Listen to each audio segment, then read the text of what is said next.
Oh, hey there, everybody. Happy Thursday. Just sitting here reading through the Fright File because I'm here with Dustin, who wrote this. Everybody else should be looking at this.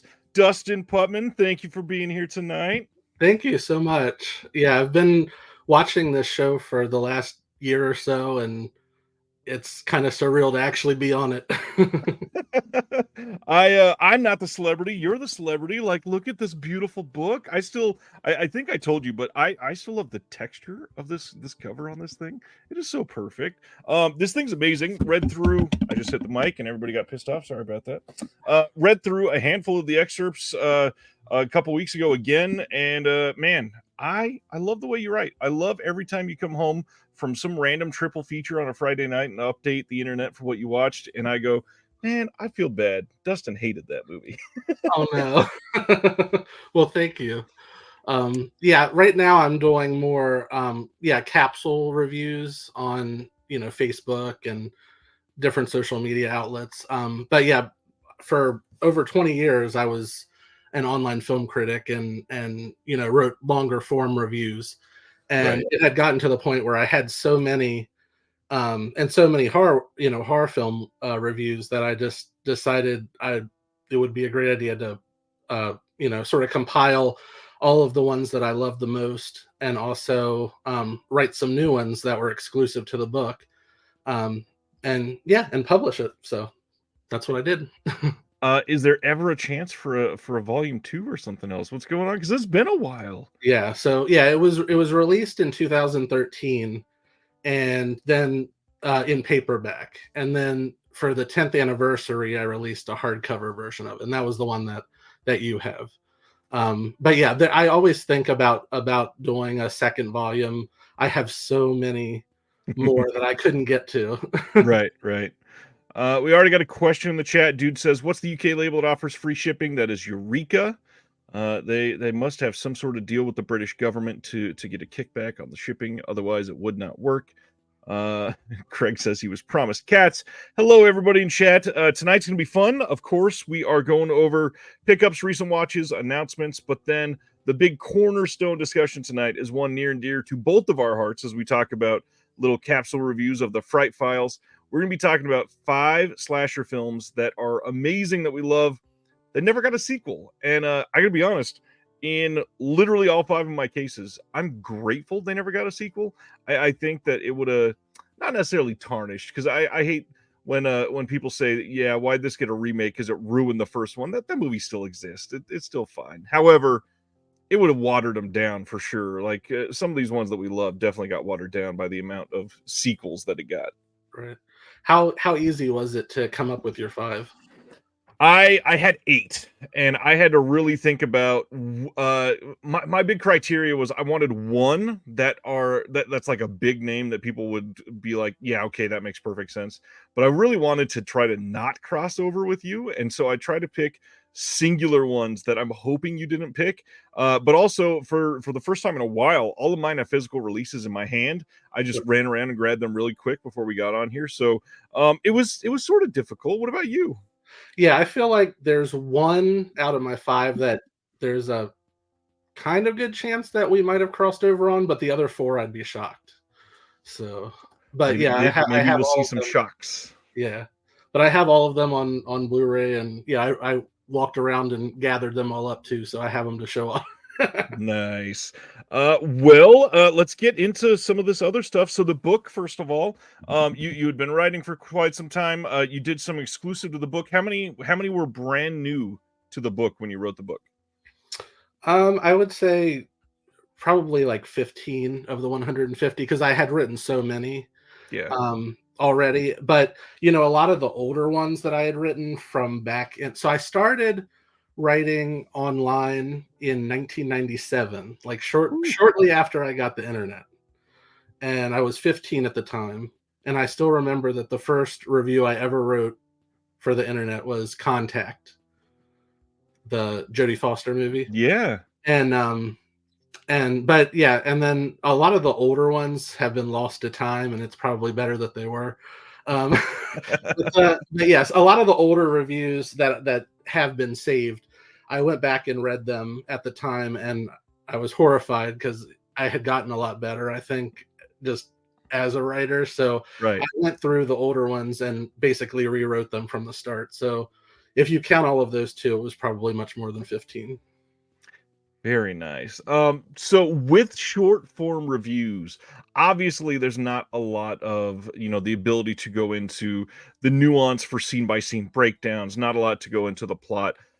For somebody that's brand new to reviews and they look at your work and say, man, I want to be able to write like him. What are some of the things that you think are essential to get out of the way for, say, at most like 3 paragraph review? Oh wow. Well, I know that yeah, for my reviews a lot of the times I had the same basic format. So it's sort of like how they teach you, when you go to college and you write essays. It was similar to that. I would always have like an introductory paragraph, then I would move into the synopsis, and then I would sort of yeah, there would be like a paragraph where I talk about the performances, a paragraph where I would talk about um yeah, dive deeper into like its themes and its different ideas and things like that, and then like the tech side of things. Um, so a lot of times, yeah, I followed that sort of format, and it just came naturally to me. Of course, I would break it sometimes, Yeah. but and I feel like yeah, I feel like if people read a lot of my reviews, I know a few people who yeah, have read a lot of my reviews and regularly every week when I was writing them, and um, they've since become critics themselves. And I can sort of, I mean, not to toot my own horn, but I can sort of see some of my influence in the way that they write. So that's pretty cool. Nice. We do have a question from Josephine. In honor of Earth Day next week, do you have any favorite movies that show the beauty of nature? Oh my gosh. Well, one that I just saw just this past week, Perfect Days. Ah, Um, yeah, that's the first thing that came to mind. But that's yeah, that the beauty of nature, the beauty of life in general, and just even like the mundane, everyday things that you go through, like seeing them from a special sort of point of view where you actually don't take advantage of right. any moment. So I mean, that's a really good one. It's a good call. And speaking of that, let's break into it. How about some recent watches for you? What have you been checking out lately? Oh gosh. All right, I have several. Let's So do it. the first I have, I recently watched The Iron Claw, and I really liked it. I I didn't always agree with Roger Ebert, but he often said that a movie is not what it's about, but how it's about, and I feel like that actually rings true for this movie because I have absolutely no interest whatsoever in wrestling. Same. And yet it completely captured my attention from the Yep. very first frame. And it was more of a human story, or anyway, even though there was a lot of wrestling, but I mean, it was just done so well that for 2 hours I actually was interested in wrestling. Yeah. But I would say I had heard some things going into it about some dramatic license that they had used to the real story. Yep. I was kind of afraid how I would feel about that. And so after it was over, I read the real story and I was kind of horrified by just how much was changed. um, so yeah, like I mean, for anybody who doesn't know, I'm sure most people do, but it's like about, no, it's about five brothers who are all part of like a wrestling dynasty. And there was a sixth brother in real life who grew up and he suffered from asthma and brittle bones, and he never felt like he measured up to his other brothers, and he ultimately took his own life. And they completely cut him out of the movie. So, what does that say to his family and to him that he was so unimportant that they didn't even want to have him in the movie? Like that was very disappointing. Beyond that, like, the reasoning behind it, that the rest of the story was so tragic, but this one was so similar, we didn't wanna put it in there because it would just feel samey. That does feel a little weird to completely remove it. Yeah, I called BS on that when the director said that the reason they that they decided not to have the brother was because it would make a dark story even darker and be repetitive. I mean, it really happened, so people couldn't possibly say that it's unbelievable. That's And then the true. one other thing, and this is really not really a spoiler, but I also discovered that the Zac Efron character in the movie, he has two sons. Well, ultimately had four children, but the two that are in the movie proper are two sons. And I discovered that in real life he had two daughters first. And the only reason that they had him be sons is because of the very last scene. And I don't want to give it away, but there's a line about brothers, Yeah. and that's the only reason they changed it, was to have that. So I felt like it was kind of manipulative and kind of cheap to change that just for Yeah. that scene. Hmm. So yeah, there were lots of things like that where I was just like, why would you change that? But I understand that you can't be completely faithful to, a real story, and that's perfectly fine. But some of the things was kind of head scratching. But I mean, if you take that all out of it and just watch it as a movie, it's really good. Yeah, Efron acts his socks off in that thing. That's easily his best performance by like miles. Oh yeah, he was excellent in it. Yeah, I'm kind of surprised that he wasn't up for more awards or any at all. Yeah. All right, what else you got? I also recently watched Out of Darkness. Oh, okay. This came out earlier in the year. It was in theaters, and if you blinked, you probably missed it. But it's really good. It's set 45,000 years ago during the Stone Age. It's a horror thriller. The director, it's his first movie, Andrew Cumming, and I can't wait to see what he does next. He brought so much tension to it, and it's sort of about survival, with the elements and everything, but then there's a question that there might be something else lurking out there with the, outside of this family that's trying to survive.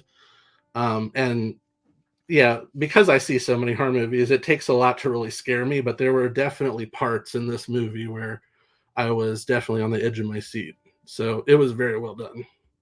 Nice. And then from Kino Lorber, The Minus Man. Ooh, nice. I need that one. Have you seen this? I've not seen it, but It man, that is. synopsis sounded compelling. Oh, it is really good. I had seen it when it first came out, but hadn't seen it since. So it's from 1999. It was at the Sundance Film Festival in competition, and I had seen it shortly after that. And yeah, it's more of like an art house character study of a serial killer more than a thriller. But yeah, Owen Wilson stars in it, and it's one of his best performances. And he's definitely the friendliest serial killer you ever want to meet. Like, to the point where he doesn't want to cause pain to his victims. I'm not giving anything away because you find this out in the opening scene, but like he'll just poison people. He'll put poison in a drink, and whatever this poison is, it basically takes them out within minutes, and they just pass away painlessly. Wow. And he goes to a new town, and yeah, he meets he gets a job at the post office, and he meets a woman played by Janine Garofalo, and she's excellent in it. And this came out like, right at like when she was really big, like shortly after like Romeo and Michelle and The Truth About Cats and Dogs, and around And the when is she not excellent? She's always yeah, great. and she's so good in it. And yeah, there's sort of like a possible romance that forms between the two of them, but you're afraid for her at the same time of what he might do to her. But it's yeah, a really good film. It's very subtle. It's not it's not a showy movie, but it's one that really keeps you thinking at the end. Very nice. Yeah, I definitely recommend that. I am eager to get that one soon for sure. It looks great, and Owen Wilson he's had lots of ups and downs, obviously, but man, this one sounded pretty fantastic. Yeah, I definitely recommend it. And then I've got Rent-A-Cop with Burt Reynolds and Liza Minnelli, and it lived up to the cover. Yeah, That's about this all you can one, ask for. it's not necessarily good, but it's exactly what I wanted out of it. Yeah, it's like a romance, and then at the same time, there's a killer who's out to Liza Minnelli because she's got in the middle of this drug bust, and she saw a lot of the people that were involved in it, so they're trying to kill her. And it's got great photography of there. It starts with this great aerial shot of Chicago during the opening credits, and just this like cheesy 80s ballad score that I absolutely loved, and it fit just perfectly with it. Um, and and then at the end, or not at the end, but midway through it, Dionne Warwick shows up, and I was shocked. And just seeing her and Liza together was sort of low key my version of Avengers Endgame. so, so that was a good line. Oh man. But again, it's not good, but it's entertaining. That's for a movie like that, it's about all you can ask for. Anything else, or is that the end of the list for the week? No, these are the last two.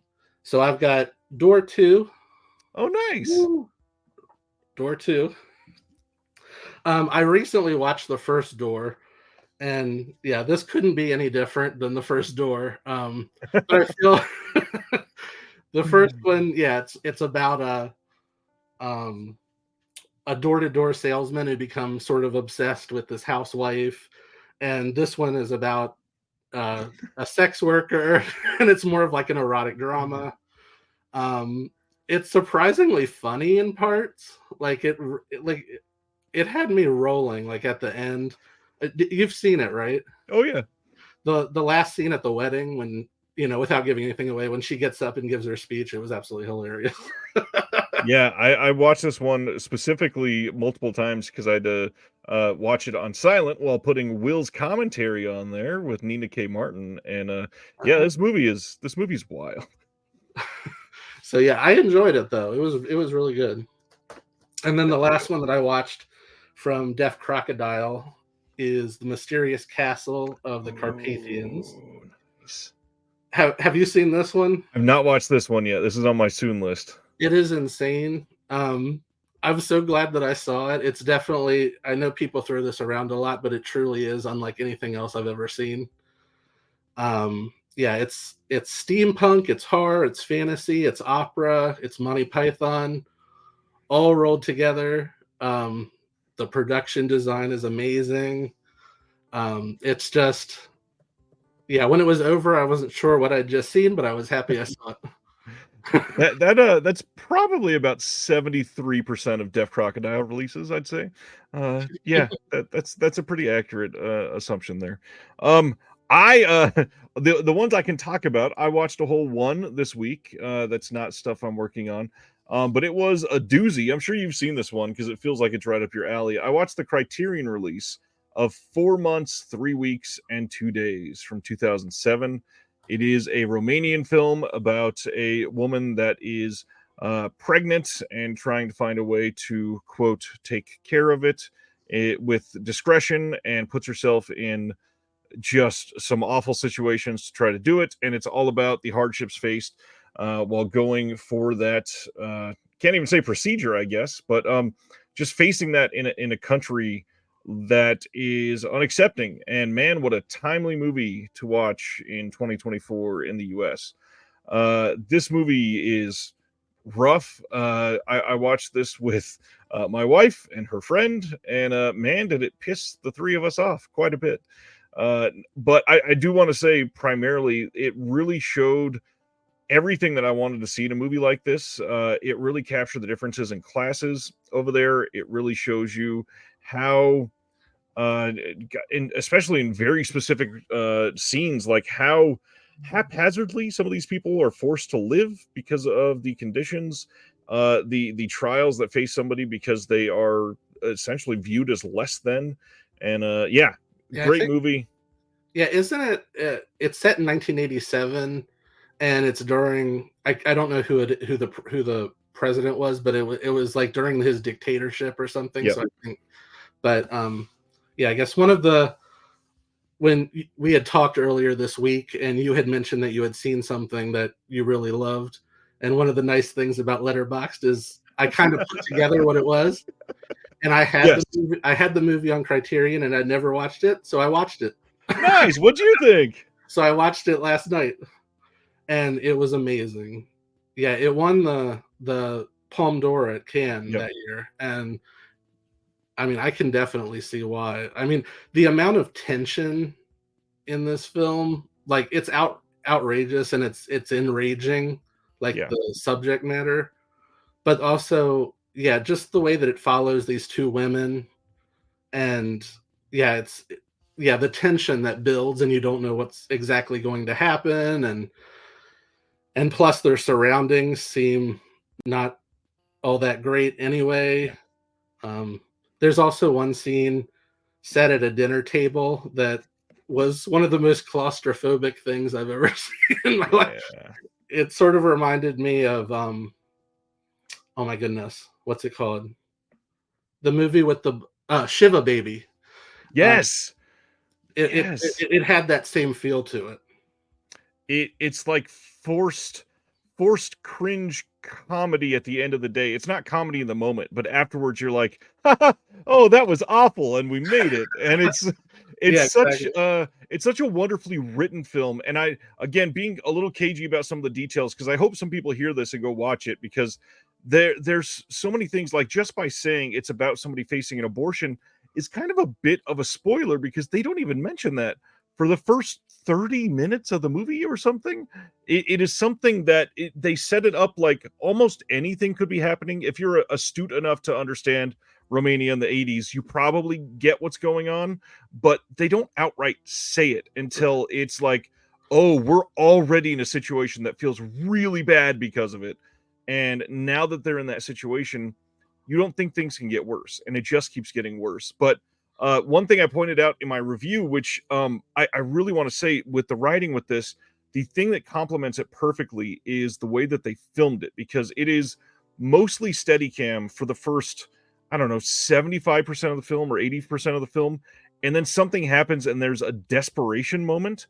And from that point forward, it is shaky cam. And it's like this climax of we thought we were in control and now holy shit, everything is out in the open, everything is out of our control. I don't know what to do.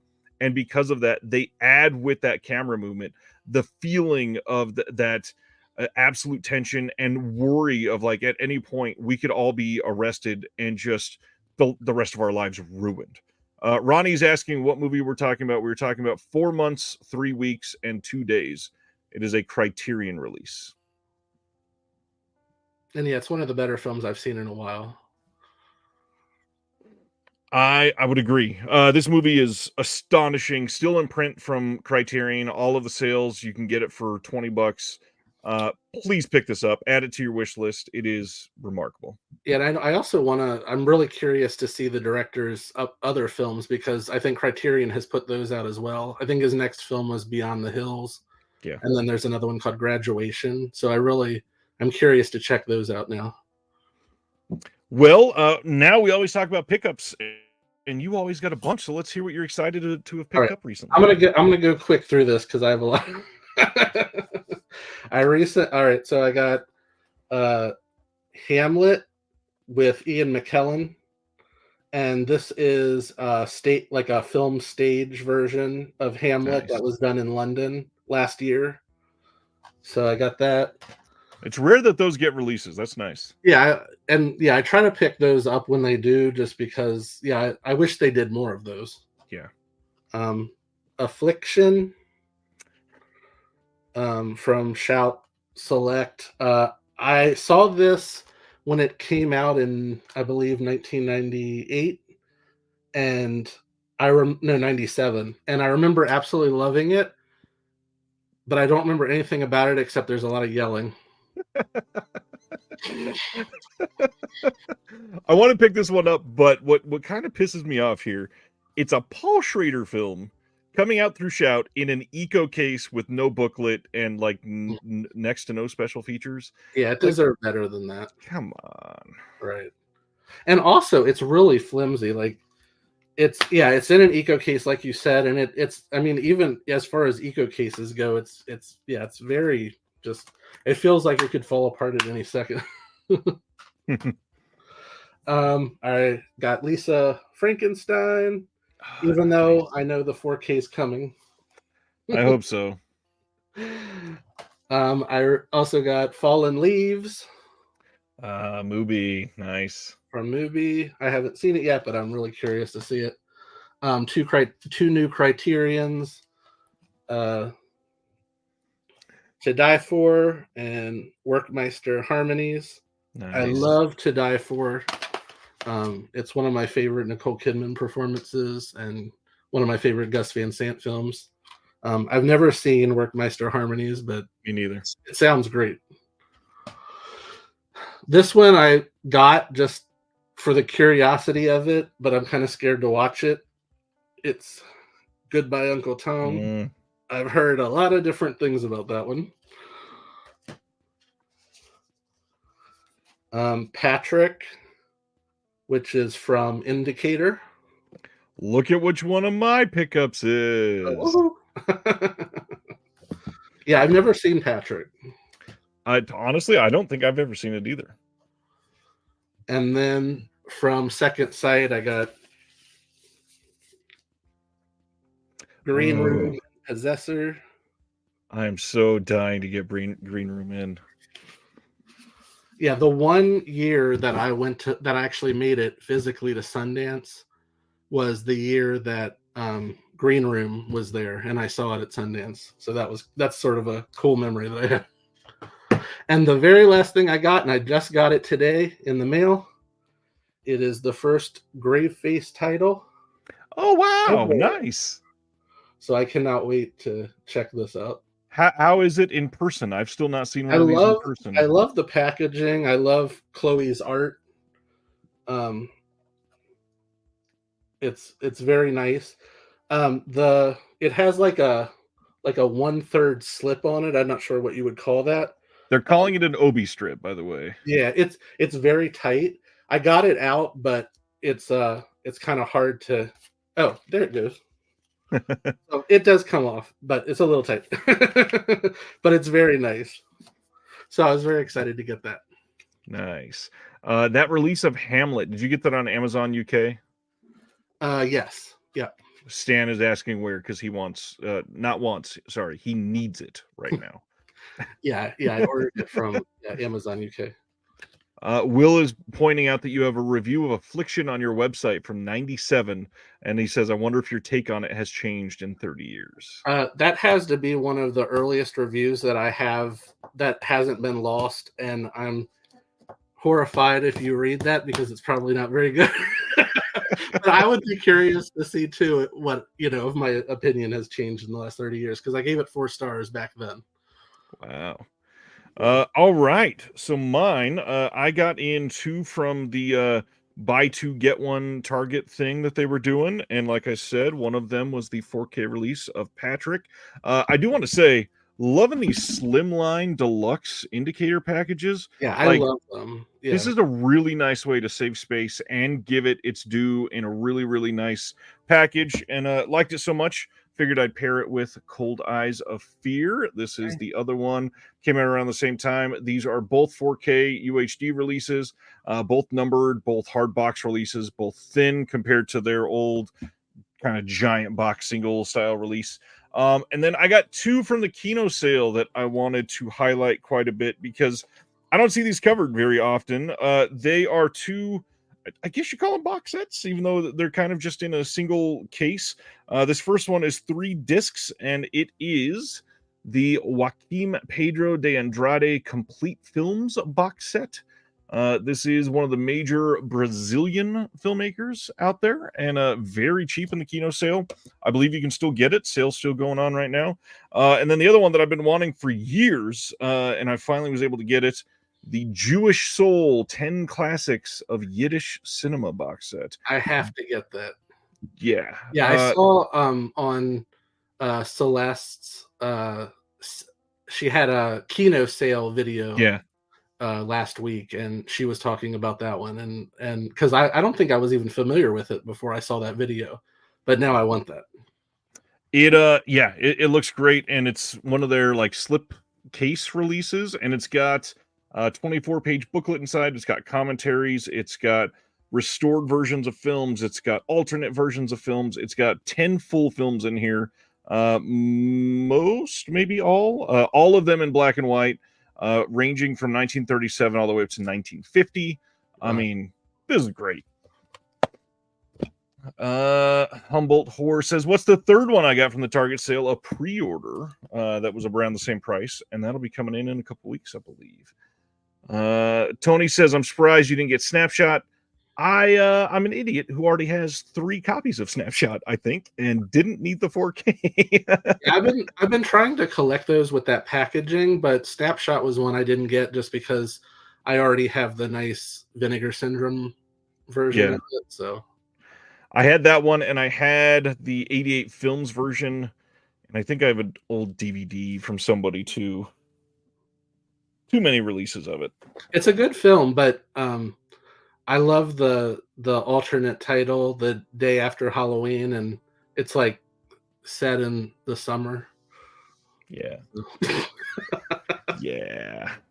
All right. Anything else that you want to bring up before we head into our announcements for the week, sir?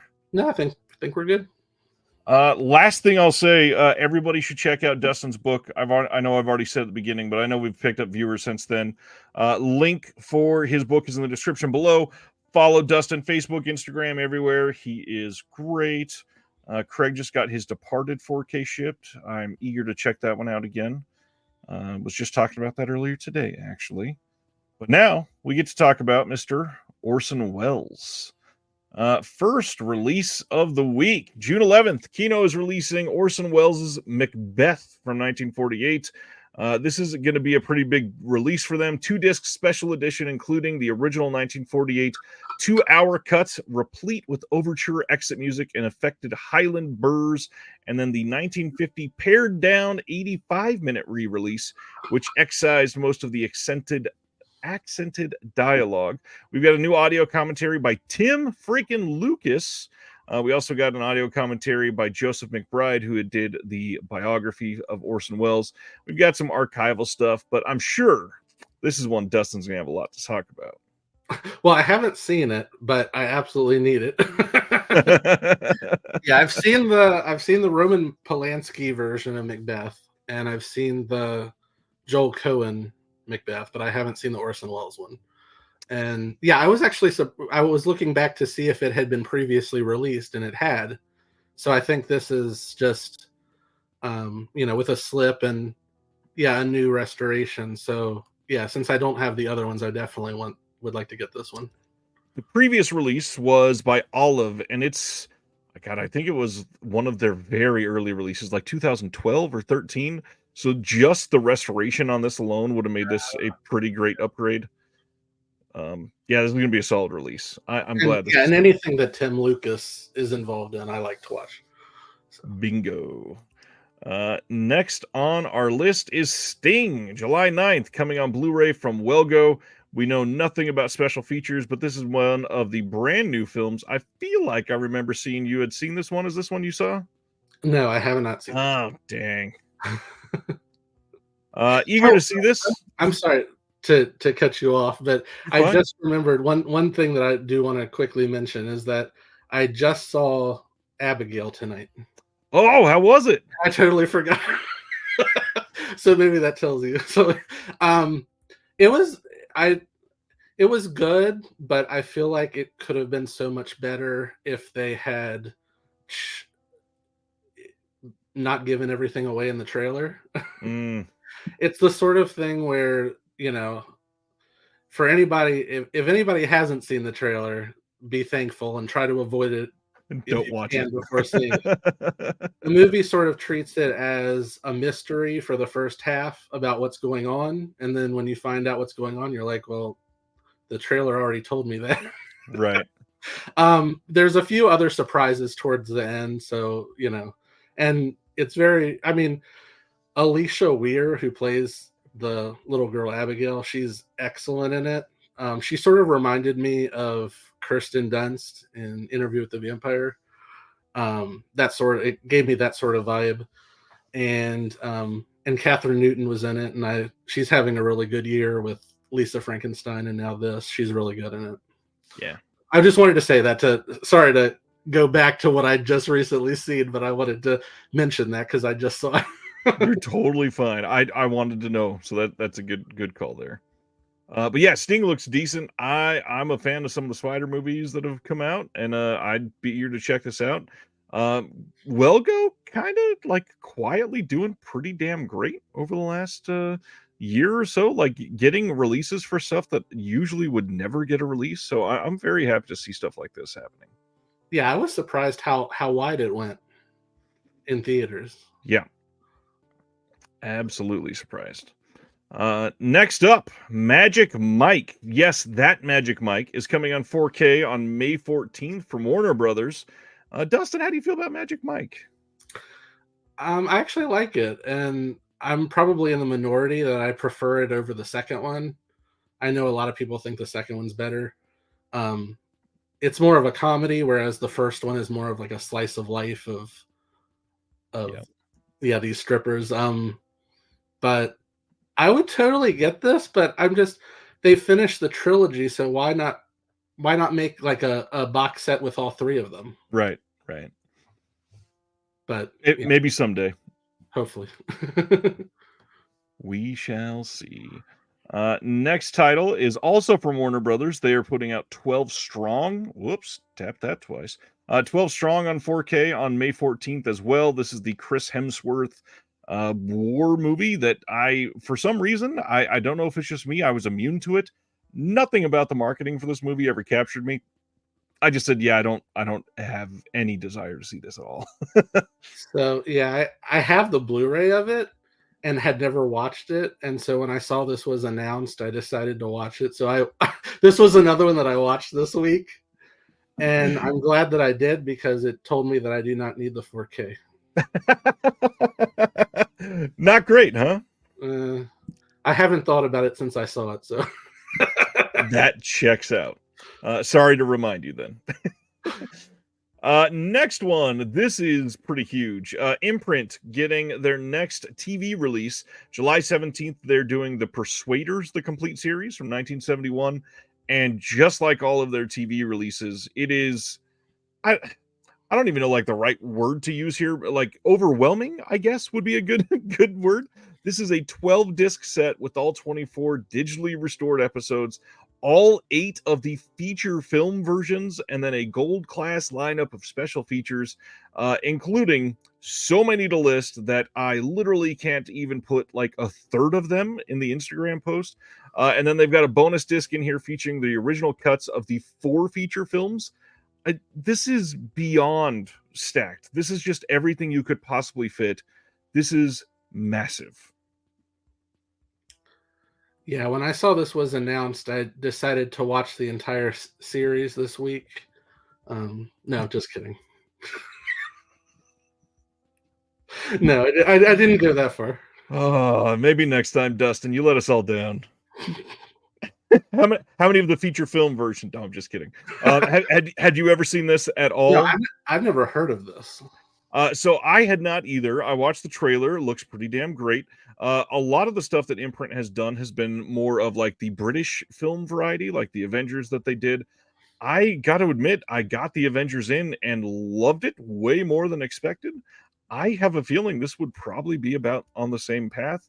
I'm eager to see it. It looks very good, but Imprint stuff, when they're doing TV, it is not a joke. If you're even like partly interested in the TV stuff that they're putting out, you might want to jump on it because these are like definitive sets for these film or TV and films, I guess.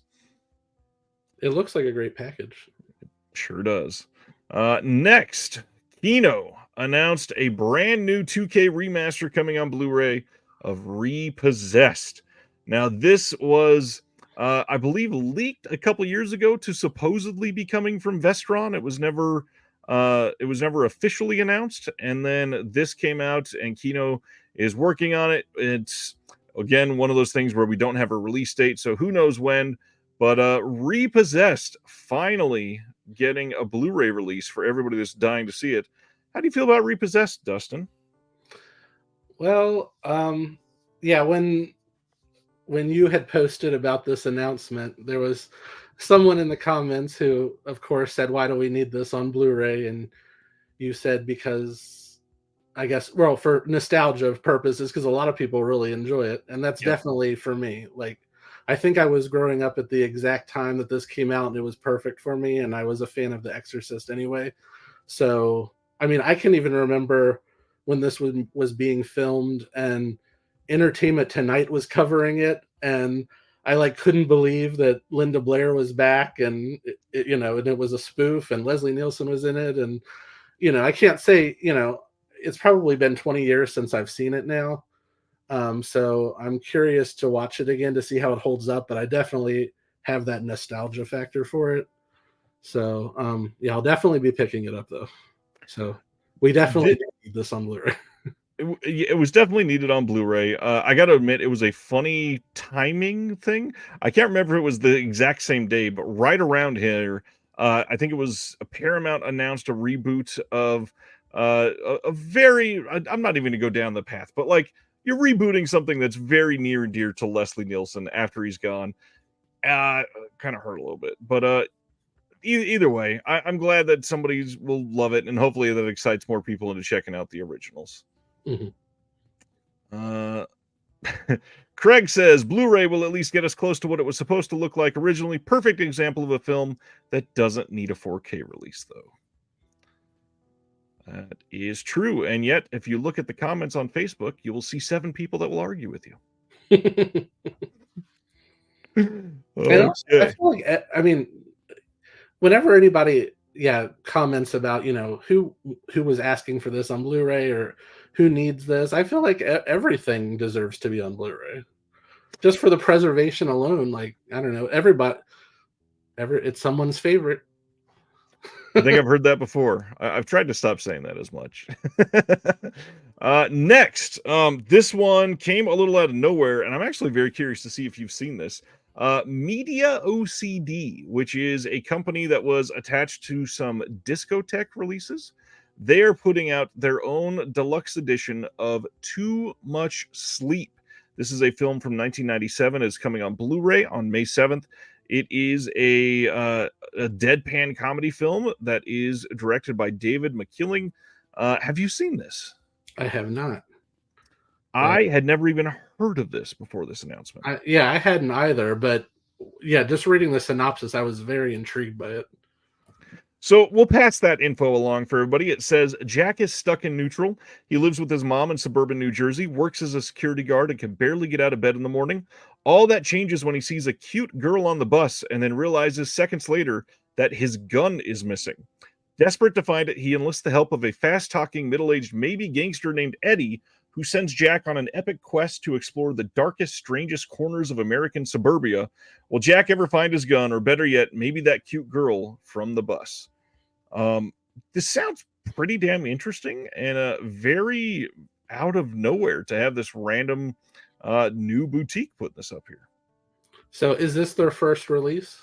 As far as I can tell, yes.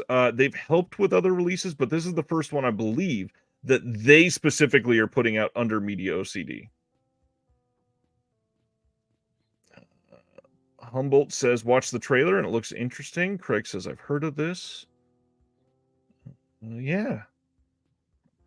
Next up, here is a big one. Kino announced a little Nick Cage movie called Snake Eyes coming on 4K at some point. Again, no release date. This is great though. Any more De Palma movies is a win in my book. I don't understand why this one's always got a little bit of hate, but how do you feel about Snake Eyes, Dustin? It's definitely grown on me over time.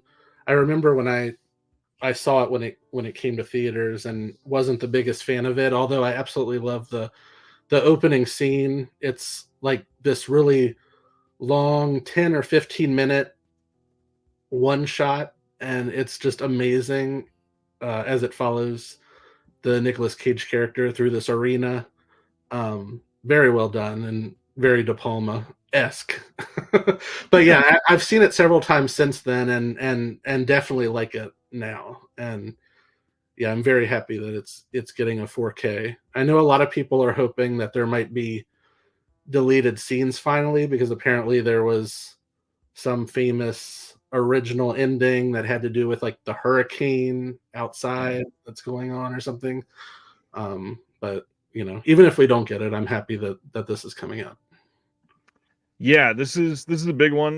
There are still lots of De Palma films that we could have decent releases for, especially some of the more modern stuff from De Palma. I know that those get overlooked quite a bit, but I really wish somebody just took a little bit of a leap and got some more eyes on those movies. It's crazy that we have somebody like Brian De Palma and movies come out and they just literally get forgotten. And it's like, uh, this is the guy that made Carrie, and we're just kind of turning our back on. What are we doing? I know, yeah. Exactly, Couch. Craig, this is not the cover art. By the way, Craig says, glad we got the entire movie poster billing block on the cover art. This is just literally the poster. This will come later. We'll find out what the cover is eventually. Next up, Criterion. We got a lot to talk about with Criterion this week, or this month, I should say, rather. First off, huge month for Criterion. I'm sure most people would agree, although I did see a couple people with the whole nothing for me this month about Criterion. It's like, well, there's some classics. Let's not talk like that. I'm so tired of people like that who just like to whine about everything. Just because you're not interested in something doesn't mean other people are. Yeah, I don't understand, especially with a month like this, how you can see everything that they've I won't say fixed because they still have a lot of problems, but they've turned the tide on 4K, and we have a month where literally everything is 4K except for one release, and it's one that already came out from a boutique label that is attached to Radiant. So a lot of people might already have that other film already on Blu-ray. But either way, this is a massive month. So let's get into it. First off, July 2nd, 4K and Blu-ray release of Pat Garrett and Billy the Kid from 1973, a Peckinpah film. I forgot to check. I don't remember. Somebody in the chat, correct me if I'm wrong, or Dustin, if you know, I feel like this might be the last of at least the big Peckinpah movies that we needed on Blu-ray. I think there might be one more. Yeah, I'm not sure. I can't remember, but this is huge. This is like monumental type of announcement. Yeah, I'm really curious to see this. I've never seen this one before. I know that there was some controversy about some cut not being included or something, but I think there are 3 cuts still involved, so I don't know. The big thing is this doesn't have the quote TCM cut that played on Turner Classic Movies. So this is going to include new 4K digital restoration of the 50th anniversary release, supervised by editors Paul Sater and Roger Spottiswoode. We've got a new 4K digital restoration of the original theatrical release, which is pretty damn cool. We got an audio commentary for the 50th anniversary release featuring Sater, Spottiswoode, and then adding in critic Michael Sragow. 2 4K UHD discs of the films presented with Dolby Vision HDR, 2 Blu-rays with the films and special features. We've got, let's see, new interview with author Clinton Halen about the film's soundtrack, Peckinpah's Last Western, a new program about the making of the film, an archival interview with James Coburn, trailer and TV spots, and then an essay by author and critic Steve Erickson. And one thing to note, this is not like the already 4Ks on this slate. This one is actually going to be a $70 MSRP release rather than $50. So instead of the normal on sale $25, this will be $35 on sale. And then specifically, it's because it's a 4-disc release. So yeah, huge release. Peckinpah, how do you feel about Peckinpah? I well, I've seen a few of his movies. I've seen Straw Dogs and Bring Me the Head of Alfredo Garcia. But I really feel like he's one of those sort of blind spots for me where I haven't seen a lot of his films. Yeah. So I really and even those two that I mentioned, it's been years since I've seen them. So I'd really like to do a revisit on those and check out more of his stuff. And yeah, this looks like a great release. I'm sure I'll be picking this one up. So Dude McMahon says there's a cookie cutter Western from the 60s that VCI has on DVD, but this is the last big one that we didn't have on Blu-ray. So that is awesome. Will is saying that there's a commentary stuck on the DVD that includes Nick Redman that was not ported over, obviously. Interesting. Yeah, Spaghetti says it's already on Blu-ray, but I would totally take an updated Wild Bunch. I hope we get that. I think that's Warner, and I think that's one of the main reasons why we don't have that. 4K of that one when? That would be a good question. Next one, another Stone Cold classic, La Samurai from 1967. This one's coming on 4K on July 9th and even comes with updated art. This one's a little different than the Blu-ray art, obviously. And we've got special features all over this one. La Samurai, how do you feel about this one there, Dustin? This is another I haven't seen, but I absolutely love that cover. Yeah, this is a pretty dang good cover on this one. And yeah, I tried to, because I do have the Blu-ray of it, and I just haven't gotten around to watching it yet. So I tried to watch this one too, but I just didn't have time. You don't say over everything else that you've been watching. I gotta be honest, I've never seen this one either. I've meant to watch this for a long time, specifically because friend of the channel, Hunter Robinson, that's been on the channel multiple times, I believe this is his favorite film of all time, and he's been gushing about it for so long.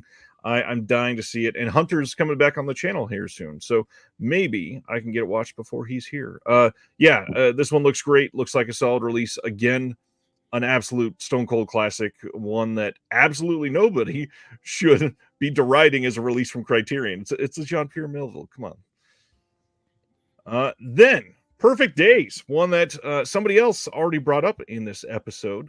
Wim Wenders' Perfect Days coming to 4K, Blu-ray, and DVD from Criterion on July 16th. Very new film from a very big auteur, obviously. This one has a 4K digital master. This one will also have HDR on the disc. They don't say Dolby Vision, so it's probably only HDR10. There's a new interview with Wim Wenders on this. Interview with the actor Koji Yakusho. There is a short by Wim Wenders featuring a new introduction by the director. And then an interview with producer Koji Yanai, founder of the Tokyo Toilet Project. And an essay by film critic Bill Jabiri. Perfect Days. I've not been able to see this yet. I know you've gushed once. Why don't you tell us about Perfect Days there, Dustin? Well, in a nutshell, it's the most beautiful film you'll ever see about a sanitation worker. It's just, it follows him day to day through his life. Basically, going to clean all of the public restrooms throughout Tokyo. And Yoji, what is his name? Koji Yakusho. He won the Best Actor award at Cannes last year, and I'm shocked that he wasn't talked about for any awards this year as far as like the Oscars or anything. He is extraordinary in this. The last, without giving anything away, the very last shot of the movie, it's basically just a close up on his face for an extended period of time, and the amount that he says without saying anything at all is just mind blowing. But it's such a beautiful movie, and ever since I saw it, I've also had the Lou Reed song "Perfect Day" stuck in my head. I absolutely love that song, and it plays a pretty pivotal part in the movie. Nice. So nice. I highly recommend this one. It's a really good one. July 16th, like I said. Next up, July 16th, Blu-ray and DVD release from Criterion, Black God, White Devil. As I mentioned, this one was previously released by Maywu Films over in the UK. They are a hosted label with Radiance, so you can get this through the Radiance film site. I believe Orbit was carrying this for a while. You can probably still get it through them. If it wasn't selling, Orbit might have stopped importing it, but this is one that is supposed to be a seminal, amazing, ridiculously great, fantastic release from 1964. I should probably watch this soon. It sounds like it'd be perfect for me. I will say the hard part is if you have the Maywu release and this one is one that you love, this does have some different special features, so you might feel compelled to pick up both. But I gotta say, I adore the cover art on this one. This looks like a ridiculously great release. Just really, really suggest people look into this one. Check it out from either Maywu or Criterion. Obviously, Maywu could probably use your money a little more than Criterion, but either way, support film, give it a watch. Any thoughts? Did you pick up the Maywu one on this? No, I did not. Yeah, I don't know anything about this before this announcement, but this is another one that I'm really interested in. This is the filmmaker on this, by the way, is Glauber Rocha. It's supposed to be great. Next release, though, this is a big one too. Farewell, My Concubine. This is coming on 4K and Blu-ray July 23rd. I believe this is only the second mainland China film that Criterion has put out, something like that. This one is from 1993, and it says a breathtakingly intimate romance unfolds against a sweeping backdrop of social upheaval in renowned director Chen Kaiji's sumptuous saga of passion, fate, and the transcendent possibilities of art.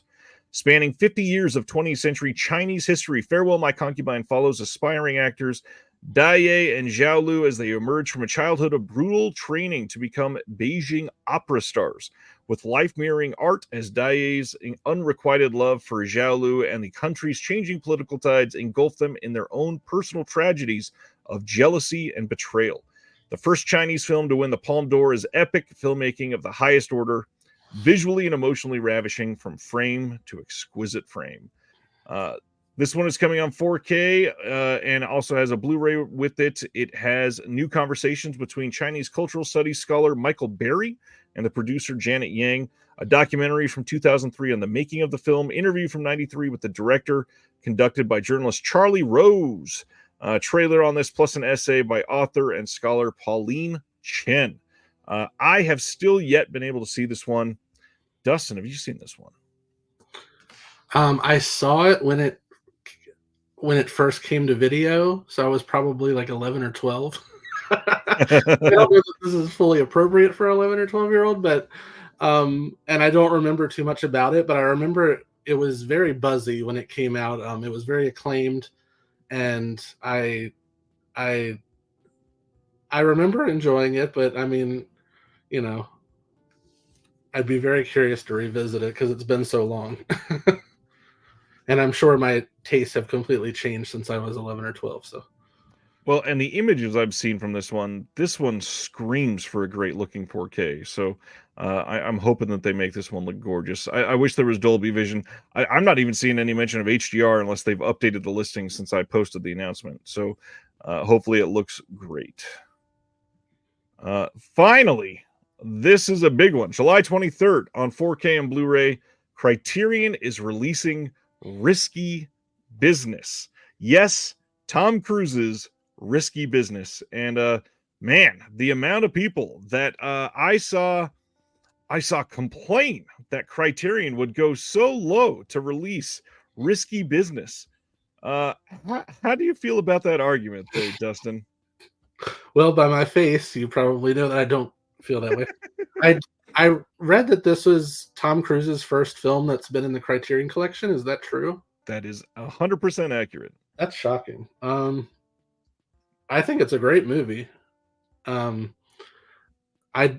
probably growing up. I probably gravitated more towards like the John Hughes types of teens movies, but I definitely really liked this one. and probably appreciated it even more when I saw it um, as an adult. So, and yeah, a 4K restoration and the amount of special features that are on this, I think this is a great choice for Criterion. Well, speaking of extras, let's talk about that new 4K digital restoration of the director's cut and the original theatrical release, supervised and approved by the director Paul Brickman. We've got one 4K disc of the film presented in Dolby Vision, HDR, and a Blu-ray. Audio commentary for the theatrical release featuring Brickman, Avnet, and Tom Cruise. New interviews with Avnet and casting director Nancy Klopper. New conversations between the editor Richard Chu and film historian Bobby Osteen. There is A Story of Risky Business, a program featuring interviews with Brickman, Avnet, cast members, and others, some screen tests with some of the actors, and then an essay by film curator and critic Dave Kerr. Um, I, I've always looked at this as much smarter than people give it credit for. Uh, this is this is not surprising to me. This is a pretty solid pick.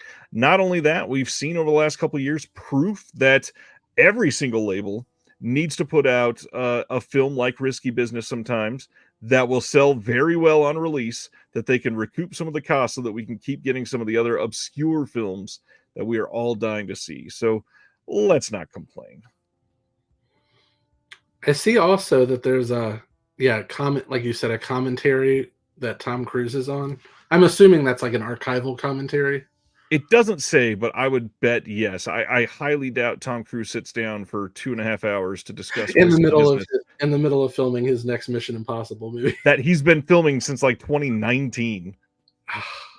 I think he's been filming these two films since 2019 at this point. It certainly feels that way. That's a good comment, Blake. For the longest time, the only way to get the Prince song DMSR on CD was by buying the Risky Business soundtrack. Wow. Let's see. Yes, dude says my frustration is still not having Born on the 4th of July on 4K, but there's this. Obviously, it's just venting. They got to do what they got to do. This is their 4K answer to the Armageddon DVD. Kinda. I feel like they've gone in a different direction from Armageddon, at least. I feel like I was gonna say I feel like if they were gonna put Born on the 4th of July out, that well, if I feel like they would have to get the rights to Platoon and Heaven and Earth and sort of put all three of them together, because wasn't that like Oliver Stone's Vietnam trilogy? I think so, yeah. Which that would be an amazing set if they were able to do that. It would, and they could fix what's going on, Eric from MVD Rewind? Yeah, if they could fix that really terrible Platoon 4K that's already out there, that'd be pretty damn great. I have that, but I haven't watched it yet because I've heard so many horror stories. I'm afraid to put it in. I was not talking down on Armageddon, by the way. I think Armageddon's fun. Armageddon deserves a 4K, says Sibner. All right, going to our next title. Let's go over the UK. We've got a bunch of UK stuff to cover this week. It was a myriad of UK only releases out of nowhere. Oh, there we go. GK fan says the commentaries from the 25th anniversary DVD release. Oh, nice. I wonder, I'm curious if Tom Cruise has ever done any other commentaries or if that's the only one he's ever done. Because I can't. Oh, man. I feel like did he not do a Top Gun one at some point? Not that I recall, but he could have very well. Huh. All right, let's go over to the UK first. Another big name, Ken Russell's The Music Lovers, coming to Blu-ray on June 17th from BFI. This is going to have a new audio commentary by Matthew Malia. Interview with Alexandra Verney Elliott from this year. Ken Russell's son looks back on his father's work and remembers his own appearance in The Music Lovers. That's pretty rad. And then there's a whole bunch of archival features on here. And then they've got an illustrated booklet with new writing on the movie by Matthew Malia, new essay by Carolyn Langhorst, and contributions from Alexander Verney Elliott and Lacey Russell. I'm just glad more Ken Russell is coming out there in a great release.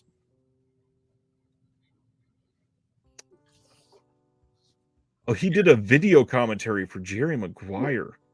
Oh, I remember that. Yep, yep. I've seen that one. Huh. Interesting. Ken Russell. How do you feel about Ken Russell overall there, Dustin? Yeah, he's very unusual. Very. But I just every time I see a Ken Russell film coming out, I just always dream that we're one step closer to the Devils. Well, and speaking of BFI, they do have the best current release of it on DVD. But yeah, it would be nice to get an updated thing. But Well, I guess my question is, I mean, I know there's the controversy involved in Warner Brothers and all of that, but if they can put the Devils on the Criterion streaming channel, why, like, what, how is that different than just putting out a nice Blu-ray release of it? if I remember right, that streaming version was still the cut version. It was not the Oh, uncut version. oh, okay. I don't think legally the uncut version has ever been released. Oh, really? Oh, I didn't know that. Or if not, it's been a long time. And yeah, completely agree with John. I don't think it's anywhere near as controversial as people think. Eric says it's because of money. Yeah, that's probably a big part of it. Although you got to imagine at this point, if they put out the Devils, they would make It was just huge. hand over fist money. Oh my gosh. That and also The Lift. This is true. Yes, Ronnie and Tony have both confirmed that it is the cut version that was. Oh wait, I'm sorry, not The Lift, The Keep. Oh, the keep. Well, that one supposedly is the elements are not good enough to get that upgraded to HD. I think is what Oh, they said. I thought that it was just Michael Mann not wanting to put it out or something. The Devil's bigger, longer, uncut. Studios weigh the cost versus reward. Correct, Eric. Yeah, that's a big thing. But you can't imagine with the Devils, the cost would outweigh the reward for this. Just the amount of positive publicity for the studio alone would be huge with them putting that out. I don't know. The cutscenes are in the documentary about it. Yes. All right, so that is the Music Lovers' next title. They are also doing Die Monster Die from July 22nd. Somebody in the comments on here said, or if you read this in German, it is The Monster The. So this is coming out. We've got an audio commentary by Vic Pratt and William Fowler from this year. It's a new audio commentary by the founders of the BFI Flipside line and authors of The Bodies Beneath, the Flip Side of British Film and Television. They're also going to be doing some other new extras for this that they've not confirmed yet. This first pressing will have a booklet, just like most of the others. Oh, geez. Craig says, here's an offer.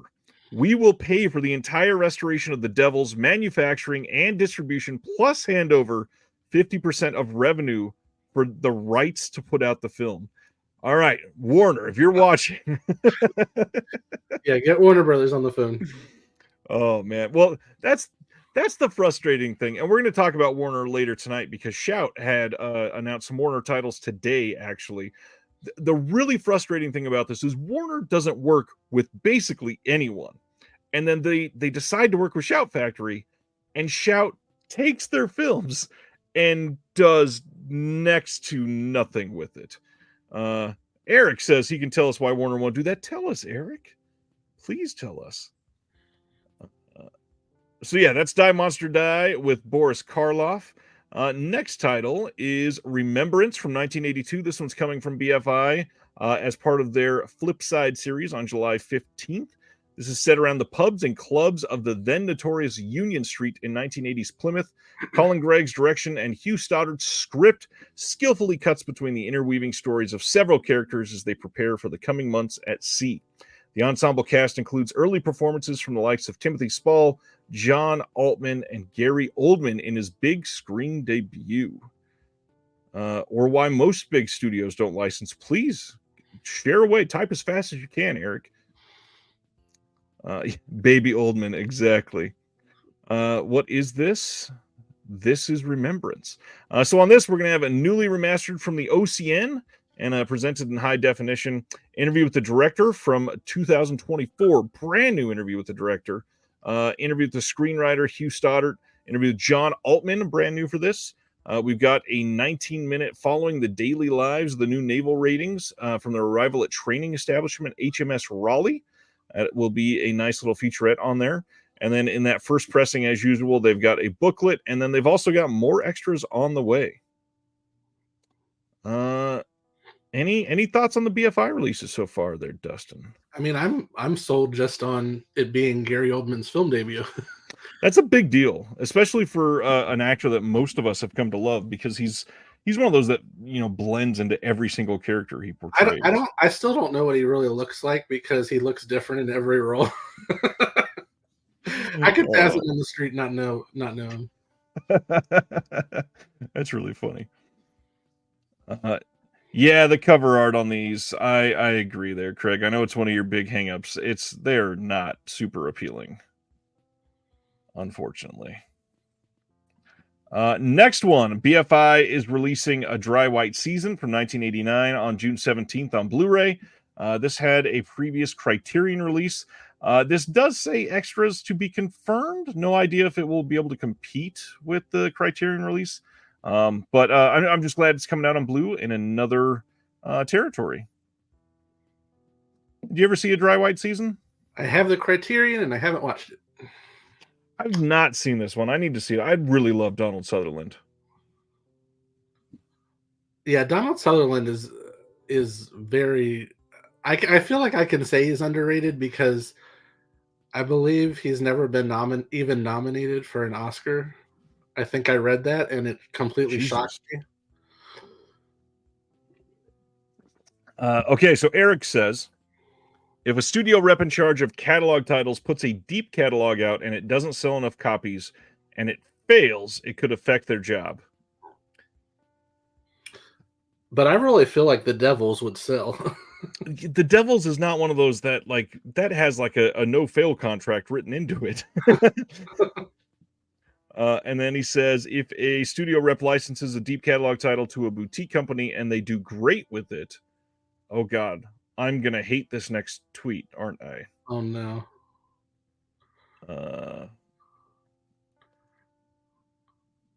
It could affect their job because they didn't do it themselves. Yep, that pisses me off. So basically, the best thing to do is to not do anything, because there's no risk, because you didn't see somebody else succeed and you didn't fail. Yikes. Huh. That's a good way to put it.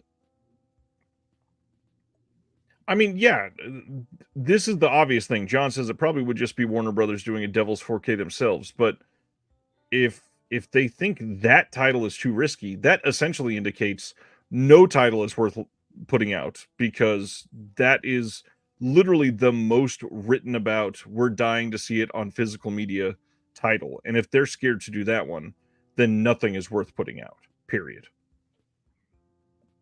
That's embarrassing. All right. Next announcement, another BFI, another one with big names, Heavenly Pursuits from 1986. This is coming on June 17th on Blu-ray with Helen Mirren and Tom Conti. This one is supposedly pretty damn great. I read a little bit on this one when I posted this. We got an interview with Tom Conti from 2024, brand new interview. Helen Mirren speaking on the BFI stage in 2019. There's a little interview with her. There is a 13-minute short called The Miracle. There is a 19-minute short called The Science of Miracles. This is a little featurette from the BFI archive. And then they got a BFI booklet in that first pressing, of course. Eric says he worked for several and when I interviewed Eric, we talked about that for just a minute. Worked for several studios, seen it firsthand. It's safer to do nothing. Good God. Well, Eric, since you've worked at so many boutiques, and not to run with this, we're going to talk about a Warner release coming in the UK tonight. That's this big fancy release of a major title. Why are they doing it in the UK and not in the US? You don't think I know which one you're talking about. You don't think we're days away from the US version being announced? I think we'll get one in the US that will be much less robust than the UK release, just like they did with The Exorcist. And if you're not going to do it for The Exorcist, why would they do that for that title that we're going to talk about in a little while?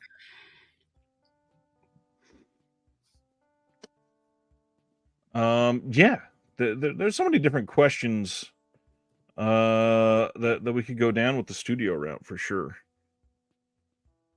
Next up, though, we've got some Umbrella announcements too. August 7th, 4K from Umbrella in Australia. We've got JSA, the Joint Security Area from 2000. This one is a big deal because it's a Park Chan-wook film. JSA, have you seen this one there, Dustin? No, haven't seen this one. What about Park Chan-wook? I've seen Old Boy, and that's great. And I've seen. Did he do what's the title? Devil is in the title. I'm trying to think what it is. Devil is in the title. I can't remember, but I think that he did another one. If anybody knows, I think Devil is in the title. But aside from those two, I think those are the only two I've seen. Old Boy's a classic, obviously. Highly recommend JSA. Absolutely love it. It is really great. I love all the stuff. Thirst is the big one that I recommend for people. It is one that definitely needs to be seen to be believed. That movie is wild. Yeah, it'd be a good choice. Umbrella is doing some great stuff. Sadly, they stopped licensing to MVD years ago. Yep. Umbrella's, they're making some moves, but unfortunately, mostly in the packaging department. Oh, are you talking about I Saw the Devil? Yeah, I Saw the Devil. I think he didn't direct it. No. I just looked it up. Yep, that is Ji-woon Kim. Sorry. I was getting a message from somebody that might make a quick appearance in just a little bit as a surprise. JSA, totally worth it. This one is coming as an Umbrella web store exclusive if you get their giant box set. This one will have a 48-page book featuring essays from a whole bunch of individuals, custom art rigid slipcase, 8 art cards, a reversible poster, and it'll be a limited copy. And then the extras. We get a new commentary with Park Chan-wook himself. New commentary with Park Chan-wook, some of the actors from the film. We've got all kinds of archival featurettes and then some music videos. If you love this movie, this is clearly the definitive release of this. Yeah, this is a really good release. I do have the Arrow release, so I'm certainly not going to grab this anytime soon. Yeah. Love JSA. Strongly recommend it. These ones, I've not seen some of these ones, but man, do these look good. August 7th, they're releasing Darling from 1965, starring Julie Christie. Have you seen Darling? I have not. Damn. Yeah, 48. Go ahead. I'm slipping. I should have watched it before the. You can only watch 40 movies before the show. I totally get it. Yeah, this is another one that I'm just like, how have I not seen this before? And I definitely want to. It looks incredible. Will says Darling is the announcement of the week. That is, oh wow, that's a lot of praise. Let me see. I am spelling Brian's name wrong. This one is going to have, again, a 48-page book featuring a bunch of essays, 8 art cards, original poster art slipcase, reversible poster, limited numbered case, and then a new commentary by Howard S. Berger and Nathaniel Thompson. We've got a piece on Julie Christie and the 60s Zeitgeist by Professor Melanie Williams. And then Kim Newman on here to talk about Dirk Bogarde. Kim Newman. How do you feel about Kim Newman, Dustin? Have you watched much of his stuff? Yes. Yeah, I love all of the stuff that Kim Newman does. Kim Newman is great. And I always like just looking wherever he, because he usually films his stuff, I'm assuming, in his house. And I just always like looking at his bookshelves and all the books behind him. All right. Next up from Umbrella is Dating the Enemy from 1996. And it says Freaky Friday takes a turn down under in the beloved rom-com Dating the Enemy, newly restored and remastered from the Umbrella Vault with new written and video extras starring Guy Pearce and Claudia Carvin as ex-lovers who inexplicably switch bodies. This one, if you get the big chunky package from them, it'll have a 48-page book, again, custom art rigid slipcase, custom art slipcase inside of that, 8 art cards, reversible poster, numbered edition, new audio commentary by the director Megan Simpson Huberman and the cinematographer Steve Arnold, new interview with the actor Matt Day, and then some interviews from 1996. Umbrella just kind of quietly killing the packaging game. Although every time when I see this, it reminds me of a 90s sitcom. Yeah.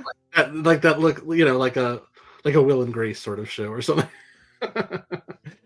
This is the prequel to Two Guys, a Girl in a Pizza Place. Or like Caroline in the City or something like that. Yes. Chris on Facebook says, I need food stamps that will work on Umbrella's website. Oh, man. All right. Love and Other Catastrophes from 1996 is the next one getting a release from them. This says featuring a host of Australian icons, including Kim, how do you say that last name? Gingell, I'm going to say. Matt Day and Rada Mitchell. The film explores the humorous and sometimes tumultuous journey of young adulthood and the quest for love amidst life's catastrophes.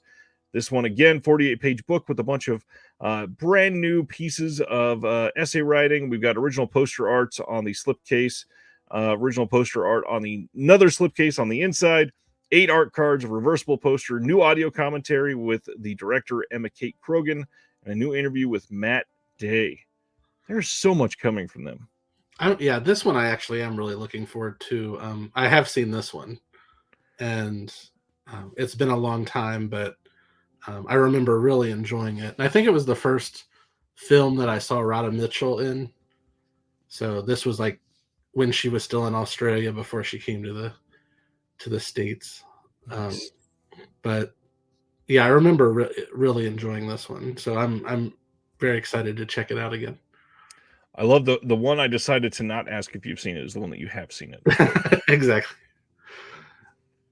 Next title is the one that I saw so many people excited about. Umbrella is putting out The Primevals. This has a date of 2023, but it goes a little deeper than that. This is a film that's 45 years in the making from the late David Allen. No monster or special effects fan will want to miss this movie. This is a glorious tribute to classic animation with a true sense of adventure that reminds the audience why movies are magical. It was unfinished and left on the cutting room floor for 3 decades. The epic sci-fi adventure The Primevals from the infamous Full Moon Features has been resurrected for the screen with 2 different cuts of the film and a full feature-length documentary. This one is going to have a new video essay by Howard S. Berger on The Primevals and Lost Films. Dark Dreamers episode by which is of Charles Band. Video essay by Jamie and Aspasia Leonard on Lost Monsters and Cryptozoology. A making of featurette, and then an alternate extended version of the feature. This is crazy that they're putting so much into this. I also would imagine, because it's full moon, no doubt this is getting at least one, if not about 12 different sort of releases from Full Moon at some point.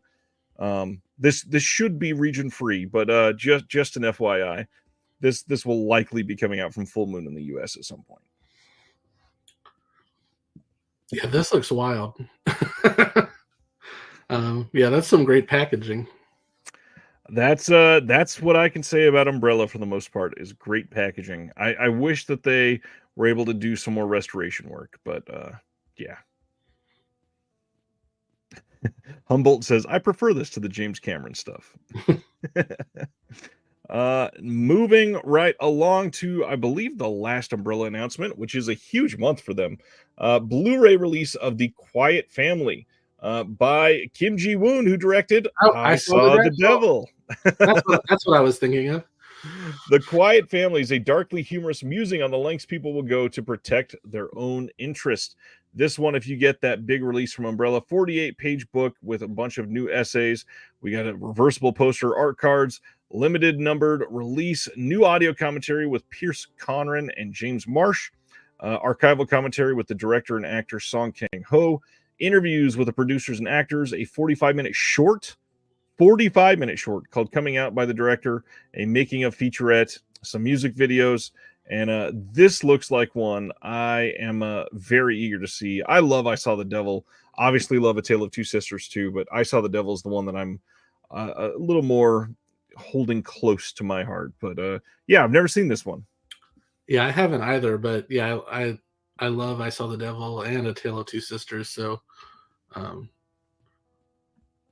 yeah, I definitely want to see this one.